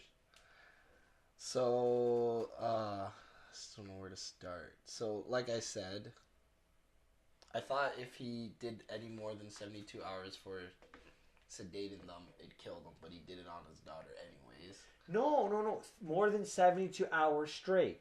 She got up. She ate. She moved around. Then at night he sedated her, but only for like 4 hours. She would have woken up on her own in the morning without a problem. It's the sedating for more than 72 hours straight. Oh, okay. So he couldn't just. So why didn't he? Because once they woke up, they wouldn't have had their minds. Yeah, but then if they saw any issues, he could just sedate them again and then remove that memory of seeing the cloning device whilst he's still cloning Zoe. Wouldn't he be able to still clone Zoe? But again, here's a couple problems. Number one, he needs to go back to work. Yeah, but he's already had problems. You're already in the hole anyways. Yeah, so but you can't be in a hole 17 more days. Xavier, it makes that makes less sense. You could have just swapped with the. See, my problem with the movie is more this. Everything works out for William in the end, but it's not planned out. He gets lucky. It's not planned out. To me, what would make this movie go from the rating I'm going to give it to like a 9 or 9.5 is if this was all part of a master. If there was a master plan in place that got us to the ending. To me, the ending of the movie, very good. The beginning of the movie, very good. Pieces in the middle, very good. The connectors, how it all gets connected, that's where the failures lie. Like you said, if Ed had been a brother, you now have a better connector through our movie. Yeah. If there is a plan in place that William is kind of seeing fully, maybe not right away, maybe he goes into shock for the first 3 or 4 days. Mm-hmm. But after he gets in the hole, as he's sitting there, maybe you can see him planning through an event to get him to where he goes to in the end. Knowing that he's going to be in trouble. Figuring out, maybe Ed, who is the brother, tells William that Jones is coming for your family once they wake up. Like after they wake up, have that conversation. So now he starts putting another plan in place, right? If if the movie, if it's more rationally done, this movie could be a legendary movie. This movie could be a May release. This could be on the same boat, on the same level as an iRobot or a Minority Report in that kind of fantasy genre. Mm-hmm. But I agree with you. There are a lot of irrationalness that comes together by our lead character that doesn't connect the dots. But that doesn't, to me, the bare bones are fantastic in this movie. It's the connectors that aren't good. I guess that's where my eye problems most lie. It's just more of the connectors. Plus, I'm not gonna lie, the acting was kind of... Yeah, but it's Keanu Reeves. That's what you get from Keanu Reeves. No emotion acting. I know, but not just Keanu Reeves, just everybody in general. Really? Like, everyone was just like, Not everyone. There's some good... I liked Ed. I thought Ed's character was awesome. He was funny. Well, Ed's character was the only Zoe. Race. Zoe was a cute kid. You can't. Yeah, exactly. Like that. Exactly. Cute. Hey, the middle child, Matt, was not a good kid. I could care for his character. I didn't care about any of the children except for like Zoe. The only reason Zoe was cute. The best. I'll say. I like the character of Jones. I thought he was a good character. No, really, no. I liked him. I thought he did a good job. Again, to me, if I had changed like 5 or 6 things, if I had made that a master plan and Ed the brother, could you not see this movie being a 9 out of 10? No, some of it was just my opinion too. I just found myself checking the watch. I wasn't engaged from the get go. From the like, once I was disengaged, I just was not into it. I just wasn't feel. It didn't have an excitement. I don't know. I didn't like the tone. I didn't like the way. I don't know. I just biasly, I just can't put my total. I have to think on it a little bit more because I'm still watching, and maybe I'll rewatch and get a difference on it. But for my bias, plus like the way, I didn't like the way the holes were explained. Like, it was good, but it wasn't a great, like, the whole Jones, like, oh yeah, we're a military group and blah blah blah, we're here to get you, and they somehow were able to set up a defibrillator and escape because they were being tracked, right? They were somehow able to escape that in the hospital that's only 2 floors, and no one could figure out that, oh, maybe we should check the second floor. It was 4 floors. Well, 4 floors, whatever. Exactly. They had to go, and they're probably on the 4th floor, so they probably worked their way up. They didn't send one guy each to check, and then, like, it wasn't very efficient. I'm with you. I'm with you. The connectors were weak in the movie to connect everything together, but there was enough there that I could have, like, if they only had put more effort into those connectors, I think this could have been a movie, a cult movie that would have been remembered for years. I think this could have been a classic. I really do. I think it's there. The concepts are there. It's just the execution is just. I left that movie enjoyed. I thought the concept was interesting. I loved the ending, and to me, it addresses moral questions. And like you said, it's not nothing new. But what would you do to save your family? And I really like that aspect to it. Mm-hmm. So what would you give it out of 10 then? I'm going to go with a 7.5 out of 10. I'm not going to lie. You did save it a little bit. So it was going to be a 4. But it's been upgraded to a 5. So it's passed. It's all right. I'm saying average. It could have been if the connectors were better, I would have gone as high as a 9 to it. Even to a 10. Like it was there. It failed in some of the aspects, which I can't save it for. All right. Enough about movies in theaters. Currently, we're gonna go to our second week kind of segment on this podcast. Deep diving into the vault. We're going into the vault for an older movie. And the movie that we are going to talk about today is Unbreakable. Yes. Now, you had never seen Unbreakable in full. Well, I fell asleep through half the movie the first time. That's that's not and then there's like boding well for this for me. But it's Unbreakable for me. It's okay. I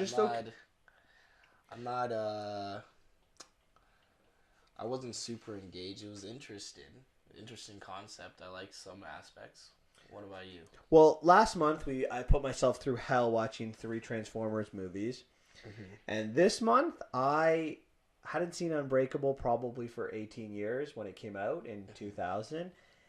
And I gotta be honest, I'm so glad we watched it. You know, we're getting ready for Glass, which comes out, on next Friday. Be sure to go out and check it out in theaters. I was very happy. I thought this movie was fantastic. Really? I did, and there's a lot of things I like about it. I really like from the very beginning of the movie. You know, we have a comic book introduction. I'm shocked you don't like this movie. As a comic book geek like yourself, not to like this movie, I'm a little dumbfounded. But it's I'm not a gonna... real comic book. Oh, it's 100% a real comic book movie. No, I meant a real comic book hero. It's its own comic book. Eventually, all comic book heroes or all comic book movies that are based on comic books were at one point not a comic book. So this is just, imagine they made comic books about Unbreakable. Then you would... They didn't, though, so... But they should have. They should have. You're right, but they should have. So this movie starts in 1961 with the birth of one of our characters, Elijah. And when he is born, the baby's crying, and a doctor comes into the room and says, "Did you drop this baby? Did you drop this baby?" No, we didn't drop this baby. We ain't dropped no baby. Well, the legs and arms are all broken. So right away, like, you're just intrigued. Like, what's going on? Like, what? And then we flash forward to our present time, so the year 2000, and we're on a train. I'm not gonna lie, I really enjoyed how this scene was shot. Oh my god, that's one of my love. And it's not just this scene, but like the entire movie. So the camera's in between the two seats. Right? So and when Bruce Willis is talking, it's on him. When it's on the lady, it's on her, and it just goes back and forth. It's brilliant. Mm-hmm. M. Night Shyamalan was at his finest with this movie. Yeah, I'm not gonna lie, that was very interesting. I was like, oh, this is good. It's different. So we have this conversation. Bruce Willis is on his way back to Philadelphia from New York, and on the train, it crashes. Yeah. Everybody dies. Yeah, you don't hear. You just see a white light. You just hear. Yeah, and then white he light. Wakes up and he's sitting on a hospital bed, and then the way the scene is shot, they're working on a patient kind of in front of you, mm-hmm. and like Bruce Willis is to the back, he plays. What's his character's name in this? David Dunn. So so David's sitting there talking to the doctor, and we see this patient that's being worked on by the doctors, and all we see is like blood like coming from the chest, signifying that he is going to die. Mm-hmm. And David's asking the doctors, I'm like, why are you looking at me like that? Yeah, I that's my favorite thing. So like whenever these powers are introduced, like we'll see the character, like Elijah's character with the arms. There's always questions like, are you sure you're hurt? Like, you know what happened, sir? Like, what's going on, sir? Yeah, where on the train were you exactly? You sure you were in the passenger seat? Are you sure you didn't? Sure you weren't like just like jump off the train before it crashed, kind of thing? Yeah, like what's going on here? So, the doctor says the reason everyone's looking at you is that you in a second will be the only survivor of this train crash, and you don't have a broken bone or a scratch on you. Huh. It leaves you with a question. This is Superman. This is a Superman movie. Yeah. But he doesn't know. He has amnesia. So he's trying to remember, but I think that's his character throughout the movie. There's something missing about him. And we kind of see it. He's got like something he's unfulfilled in life. Mm-hmm. And it's like draining him. Yes. So he goes to meet his family, his wife and his son, and they leave the hospital with everyone staring at him. Every doctor, every nurse, reporters wanting to talk to him. Taking pictures. He's like LeBron James. Yeah, exactly. So he goes home, and we kind of get this idea that maybe there are problems with his wife, right? He was apparently moving to New York, mm-hmm. Looking for a job there. In the train, he takes off his wedding band to talk to the girl. Yeah. We think maybe he's a bad character, but maybe there's a problem with his wife, which we're going to find out there is. There's been a problem for a while now. So he goes to this memorial for all the people that die, and on his car is this note. How many days have you been sick? And that note affects him. Yeah, he's like, he starts really going crazy. Like, what's going on? Wait a minute. Have I ever taken a sick? Have I ever been sick? He starts really thinking this over. So at work, which he's a security guard for the university, he asked the secretary, "Hey, how many days have I taken off?" And he's doing this just to learn about himself. Yeah. But his boss comes into him at the end of the day and be like, "Oh, I knew what you were doing. I'll give you a raise. Don't worry. I'll give you a raise. You haven't taken a sick day ever." Yeah, it's a smart way to get a raise. And he's just like confused. So in 5 years, 0 sick days taken. So at home, he's sleeping in his son's bed. Because again, now we officially know that there's problems at home. So he goes to knock on his wife's door. And he again asks her, he's like, "Listen, I know this is going to sound weird, but have I ever been sick in all the years that you've known me?" Mm-hmm. And she's like, I don't remember you ever being sick, but it's late, so maybe not. Mm-hmm. Like, maybe we're just tired, so that's why we don't remember. So we go back to 1974, and Elijah is at home, broken arm. We find out he's called Mr. Glass at school. Mm-hmm. His mom tries to be supportive, tries to get him to go outside so he's not spending his entire life indoors. Mm-hmm. Says there's a gift for him across the street if you go outside and get it. I thought he was going to fall down the stairs. No. It's a comic book. And now he becomes a comic book nerd. He loves these comics. Yeah. So then we're flash forward to today, and Elijah owns his own shop. And in this shop, it's called the Limited Edition. It's like an art gallery, but for like comic book things. Not like comic books themselves, but like limited edition art, like original art that goes with the comics. So David enters, and he tells Elijah that he's 75% sure that he's never been sick. Then Elijah asks him, "What about injuries? Have you ever been injured?" And David said he had a car crash in college that he couldn't play football anymore. So Elijah explains to him why he left him that note, that he is a fan of comics, and he believes that comics are a form of history.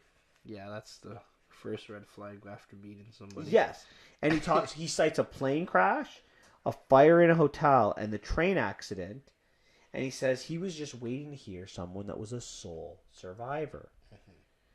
That someone that was unharmed. So sole survivor that was unharmed.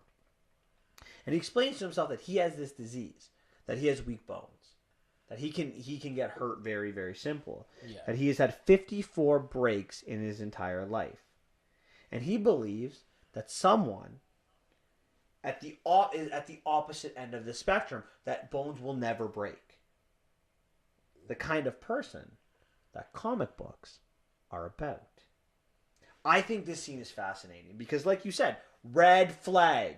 And David has his son Joseph there with him who's listening to the same thing. And he thinks this is the craziest thing. He's like, "My dad's a superhero." Yeah, and David's like, "You're crazy. I have to leave." Mm-hmm. And I'm just thinking, what does Elijah expect in this situation? Of course he's going to think this is crazy. Mm-hmm. The story is crazy. Listen to yourself. Comic books are real. What person who's listening to this is thinking that, you know what? I could see comic books being real. Superman, total thing. You're making total sense. This is definitely... It's like the equivalent person that thinks the government's always trying to steal stuff from them. So Elijah's telling David, "You're a superhero. Get used to it." He's like, "Yeah, no. See you later." It's crazy. It's a fascinating scene. It's really interesting. It's really well developed. And again, you're really engaged, and it's filmed brilliantly.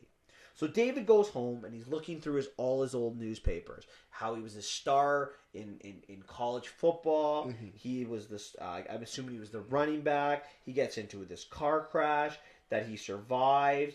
And then his wife comes into the room, knocks on the door, and says, "You know what? Let's start fresh. Let's retry this. Let's retry this. There's a reason why this happened." Because she's really glad he didn't die in this mm-hmm. train crash. So he goes to work the next day, and Mr. Glass, Elijah, comes and sees him, and he asks him why he chose to be a security guard. Of all the professions in the world, you chose to be a security guard. Why do you think that is? Is it because you want to protect people? protection. That's what heroes do. And while they're having this conversation, he kind of bumps into this guy, and he has this feeling. So he tells this the guy who's like letting everyone in, start patting people down. And Elijah asks him, "Why did you do that?" And he says, "I think the guy in camo is carrying a gun. And if, as we're patting people down, if he leaves the line, he had a weapon." Mm-hmm. And sure enough, he leaves the line. And Mr. Glass explains to him that it's intriguing that that maybe this is one of your powers. This is a pretty interesting power. Yeah, he asked if your insights, if your intuitions are normally good, and he says, "Yes, my intuitions are pretty good. So maybe you have this special power." So David's like, "Listen, I'm done with this. You need to get away from me. You're super cuckoo. Yeah, you're crazy." So Elijah goes to leave, goes into his car, and he sees the guy in this jacket, this camouflage jacket. So he goes and follows him in his cane, going all the way to the subway. And he goes down the stairs, but he falls and breaks his arm or ribs and legs. And as he gets to the bottom of the stairs, his head is backwards. But he sees that he's actually carrying a gun. And he explained the gun that it was the gun that David explained. Mm-hmm. So on his way, when he gets home from work, David decides he wants to work out. So he works out with his son. This is probably the most famous scene in the movie, maybe. Yeah. So his son puts on weights, and he's just doing it, and his son just looks at him like dumbfounded. He's like, "How much was that?" 250 pounds. I'm like, "You could have hurt me." Yeah, why would you do that? All right, I'll do less this time. So he takes off some weight, and you could tell David's struggling a little bit more. He's like, "How much did you take off?" He's like, "I added," mm-hmm. And he did it. So eventually he adds he adds all of the weight, the 4 cans. It's 350 pounds, and he does it with, I would say, ease. Yeah, no problem. I don't know what's wrong with that kid. That scene, I don't know why. Like, that kid is just playing with fire. Danger. But you got to think of it from the kid's perspective, though. Which, again, his dad survived an accident where everyone died. You're a kid. You need to explain it somehow. Think of it like any perspective from history, mythology. Where does it come from? To explain things we cannot understand. Mm-hmm. He couldn't get hurt in a car crash. He was unscathed. You have this guy that's now giving him an answer. I don't care how illogical that answer is. It's an answer that he can now put into action. Yeah. So he tries it out. He puts on 250 pounds. His dad does it. No problem. He puts on more and more and more. And they add pain cans. Exactly. But by that time, it's David's idea. Yeah. So you can see where this kid's coming from. It makes sense. I'm not saying it doesn't make sense. I'm just saying kids are just annoying in movies. Yeah, well, they can be. They can be. A lot of the times. So Elijah's now going to physiotherapy for his broken leg, and he meets Audrey, David's wife. Mm-hmm. And so she's a physiotherapist, and tells Elijah how she met David. They met in college, and that she was in the car with him. Mm-hmm. David tells him that too. That's one of the last things he tells. So says that it's funny that the only reason they got together is because of the car crash. That she would never date a football player because football's violent, and mm-hmm. it's the opposite of what she does. Her profession, physiotherapy, is to heal people. So too much violence, and doesn't want violence in her life. Mm-hmm. So she believes that fate stepped in with this accident. And Elijah asks what part of David's body was hurt in the crash. But we don't get an answer to that question. She never answers. In fact, her response is, "How do you know that his name is David? My husband's name is David." And then she tells the whole story. Everything he believed. The crazy story that he told David and the son to Audrey. And then that's kind of it. We end it there. So Joseph gets hurt at the school. He thinks that maybe he is unbreakable like the father. Mm-hmm. he was trying to stand up for a girl that was being bullied. Yeah. David goes to the school and finds out there that he almost drowned as a child. He's not unbreakable. He has been sick. He was in the hospital for 5 days. Mm-hmm. He almost drowned. He laid at the bottom of the pool for 5 minutes. So at home, Joseph, to try to prove the point, points a gun at David saying, I'm going to shoot you. We're going to prove that you can't get hurt. Everything's going to be good. That's why I'm like, this is why I was like, what is wrong with this kid? Like, you... I mean, me as a child, even after hearing that, I would never come to the conclusion, hey, let's just shoot my dad to see if this works or not, you know? Like, but whatever, I know it's part of the movie, and I'd be a very boring kid if I was in the movie, so thank God they didn't pick me as a child, but... Yeah, that scene. I'm like, what is wrong with this kid? So David's like, you need to put that gun down, or I'm gonna go to New York. You'll never see me again. And finally, like, grabs the gun from the kid, takes all the bullets out, and all three of them, like the husband, the wife, and the kid, they all sit down on the floor, like, take a deep breath. And they're like, okay, thank God. It's like, don't worry, Dad. I'm just gonna shoot you, and everything's gonna be okay. Right? It just, but again, this is the kid trying to process what's going on in his life. So David goes to Elijah and is like, you need to stop. My son almost shot me with a gun, and he's like, I didn't say that you were invincible. I just said that you couldn't be hurt. And then he says, were you really injured in the car crash? Or were you faking it for a woman? And David's like, all right, you need to understand. I almost drowned. I'm not who you think I am. I can't be a hero. You need to leave me alone and never talk to me again. And then he sees the... And David leaves. And then Elijah, who's now heartbroken that he hasn't found the right person. He goes to a comic book place and he's just sitting there all like, what's going on? Just like dead quiet. What's going on, man? So he's like depressed. Yeah. And as he's getting pushed out of because he's in a wheelchair, as he's getting pushed out of this comic book store, a comic falls onto his lap and he has an epiphany. He realizes that maybe there's a reason why David almost died when he was a child.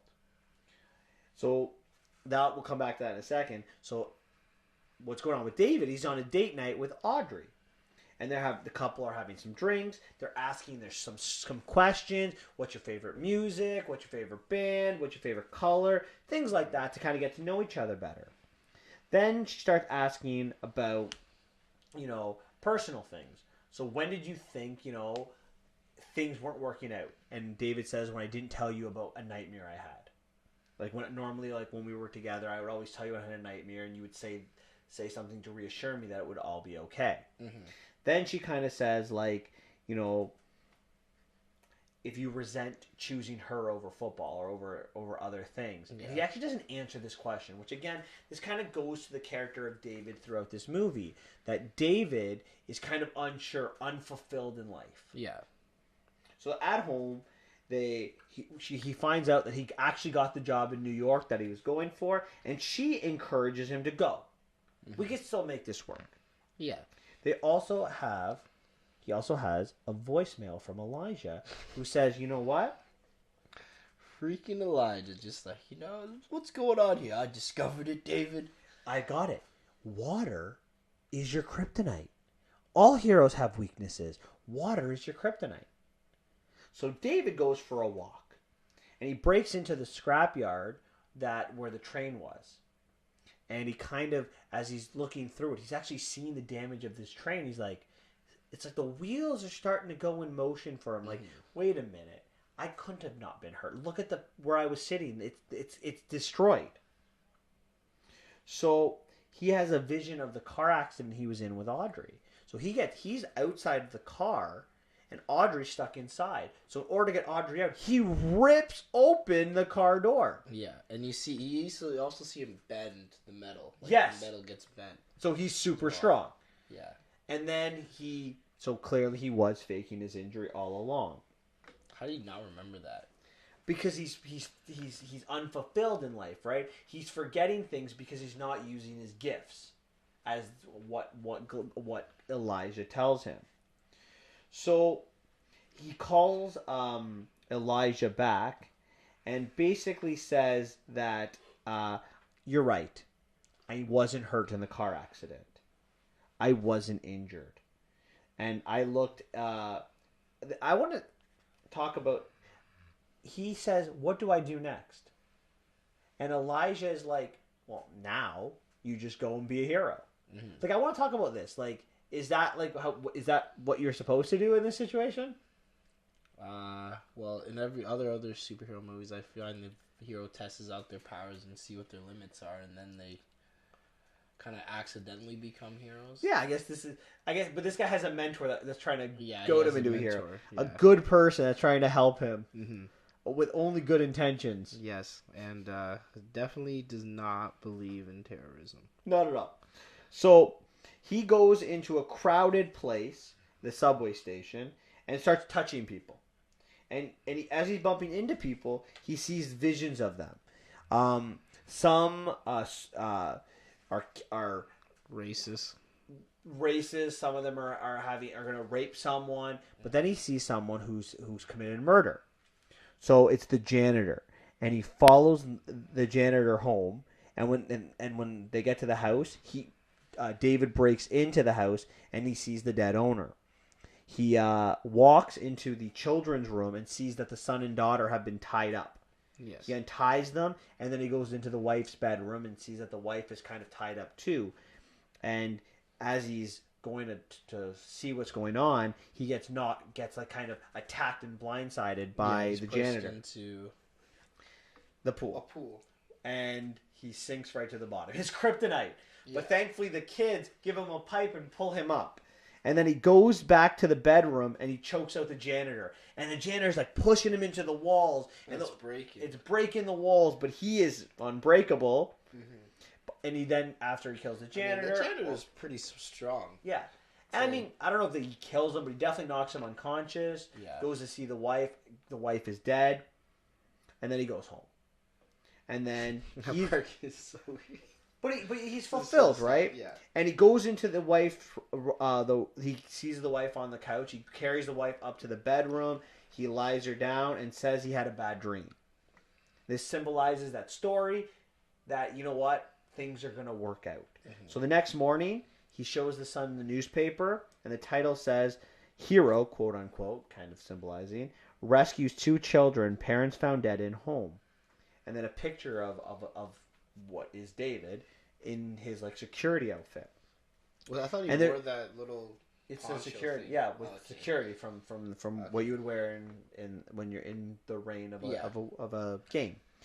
So, and there's like a nod between David and his son, and then he mouths the words, "You were right, but don't tell Mom." Shh. And then we get to the twist, the best part of the movie.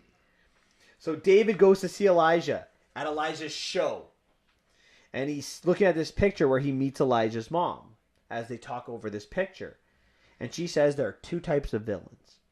There's the soldier villain. And the soldier villain is the actual one that fights the hero. The puncher. The puncher. And then there's the real threat. Example, Rhino. Yeah. Bane. The real threat. The brilliant, evil arch enemy that fights the hero with their mind. Lex Luthor. The Joker. The Joker. Ones that can't go they can't go mano a mano with our hero. But they get them with their mind. And then they both called David a miracle. That, you know what, David admits he's becoming good friends with Elijah. Or they both call Elijah a miracle. Both David and the mom call Elijah a miracle. And then David goes with Elijah to the back room. And Elijah pulls out a newspaper. Or pulls out the newspaper that says that you were the hero. She asked if the sadness, if that unfulfilledness went away, or if it was still there. He's like, it's gone. It worked. He feels better about himself. He's doing what he's supposed to do. They shake hands. And then David sees behind him the train, the plane. As he's touching them, as they're shaking hands, he sees all the bad things he's done. He's the reason the plane crashed. He's the reason the hotel fire. He's the reason the train crashed. And there's other things as well. So he looks behind after this vision. He looks behind and he sees all of the evidence, the plans, everything that's needed. What a twist. And you know what the best part of this twist is? Like, I knew it because I've seen the movie. But as you rewatch it, there aren't very many clues about it throughout the movie. Like, until really he speaks with his mother and you're like, oh my God, you're the evil one. The one that screws with your mind. And he basically tells David that he's been looking for him his entire life. That he's the real threat to any hero. That he knew that he needed, in order to fulfill his life, he needed to find his Superman. And he says that you know how to find your real threat in comics? Look for the guy who's exactly opposite of you. Yeah. Most times, they're actually friends. They were friends. And then on top, they weren't friends. They were friends for like. Doesn't matter, but that's but the reason David's going to be a hero is because of Glass. Yeah. The villain made the hero. How many times is that the case? A lot of times. A lot of times it's the other way around too. The hero makes the villain. But the entire movie, the score is incredible. If you don't know the score, it's the score that you would hear in Glass. But that score is it's an epic score. It's such a good score. I'm not gonna lie, I kind of forgot the score. Oh, you should go home and listen to it. It's fantastic. We've talked about the camera style being great. You're at the edge of your seat the entire movie too. Like you're always trying to figure out what's going on. What's the twist going to be? I didn't think there was. Well, the first time, the second, I knew the twist, but I didn't think if. Would you really look for a twist? Well, in M. Night Shyamalan, you would. Yeah. You know, I've always thought that The Sixth Sense was M. Night Shyamalan's best movie. I'm gonna change that now. I think Unbreakable is his best movie. Ooh. Because when you rewatch Sixth Sense, the twist is there. Like, finding out Bruce Willis is dead it's there. You Bruce can easily Willis find is in it. Sixth Sense too. Yeah. Oh. You've never seen The Sixth Sense? No, I didn't. You should watch that movie. Don't There's tell a lot people of stuff that I haven't seen. That's one you should watch. Okay. I just ruined the movie for you. I know that part of the movie though. Like most of the movies, there's spoiler alerts. Yeah, I guess that's true now. It's been out. I think that movie came out in like 99, 98, something like that. But anyway, so the point is, like, you rewatch that movie, it's evident that he's dead. In this movie, it's brilliant, and the score is better in this movie. And Sam Jackson's in this movie. Yeah, so that helps a lot. So, anything else you want to talk about? No, this is pretty hit it spot on. Interesting movie. I think it's a movie everyone should watch. I don't really have very many negative things to say about it. Anything I said negatively would be in what we talked about. I would give it a 9.5 out of 10. Wow, that's a lot. I'd give it 7.5. What's your criticism? You had no criticism of the movie as we were talking about it. I just felt it's like, okay. How does it not get an 8? What's lacking? That's a low rating for a great movie. So you need to give me some criticisms if you're going to stick by that rating. For me, I just felt rewatching it felt a little bit dated. What was dated about it? Just the way that there's something about 2000 movies, like the way the lines are delivered. There's not much emotion behind a lot of the lines, and like I said, the kid really annoyed me. The movie didn't grab me. Like, for you were at the edge of your seat. For me, I wasn't really at the edge of my seat. I was like, oh yeah, this is it's Superman versus Lex Luthor. It's Spider-Man versus Kingpin. He didn't know he was Superman exactly yet at all, exactly. Right?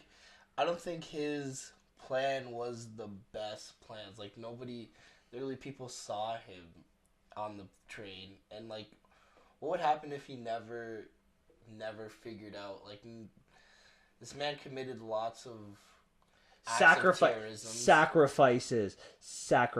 as he said. Yeah, but he complete lots of acts of terrorism. He's a villain. It's what they do. Yeah, but no, the FBI's not looking into like foul play. Everyone's like, you know what, this is fair. Like, this actually happened, right? Like, how do you get away with like 3? Because they're not related. They're not even in the same cities. Yeah, but I'm just saying, like, no one could catch on like in that day and age. Like, you'd find out pretty quick if someone's.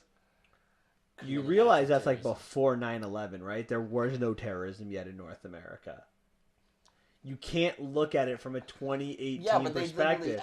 That's before 9/11. Yeah, but they literally said this man completed 3 acts of terrorism, and that wasn't more than 3. The 3 that we know about. They attacked the tower.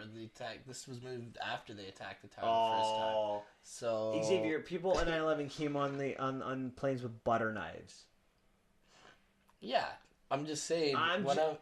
For me, it's not my favorite kind of movie. For you, you loved it. I'm just like, it's whatever for me. It didn't grab me. It's not my cup of tea. Okay. All right. Well, there you have it, guys. 9.5, 7.5. Please let me know what you think, because I hope you guys are more with me on that one. No, I feel like a lot of people. I feel like you're a harsher critic than I am. Like, I feel like I'm above the. I'm giving movies a better review in most cases than not. And most of the people we hang out with say I'm the tougher critic. Not in our rating. Tougher critic. Not in our rating systems. I don't know. Maybe you just like to give 9s willy nilly. This is the first 9 we've given in all of our podcasts. That's true. Yeah, that's what I thought. Yeah, that's true. That is true. All right. Anyways, that's it for this week for us. Next week we'll be talking about Glass, and hopefully Stan and Ollie if it makes it to theaters. And I think we're gonna go back from the vault. We had a comment of a movie that someone wanted us to watch. We don't want to give you any spoilers to that just quite yet. Keep looking on our site, our YouTube site for YouTube site. Instagram will give you. Pay attention to our Instagram. Will show you what the vault movie will be. Yes, I think we're gonna go back to the vault next week. Or maybe we should. You think we should maybe do a vote, like of a vault movie of a certain classic, like have a. I think we should. It's tough to do it over for next week, but maybe for next month we can definitely put one in. Okay, fair enough. Because I have a couple ideas for next month as well.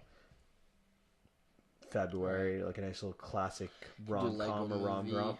What? The Lego movie comes out in the second. So it's February. So maybe February's like Valentine's Day. You gotta do like a notebook. That's what we gotta do. Love doesn't exist. It's just a chemical in your brain. Wow. I'm gonna have to say no to that. But you're probably done with wanting to listen to us. So we are going to tell you guys to have a wonderful day and listen to us again next week. And be sure to like us on all social media. All right. See you guys later. Bye-bye.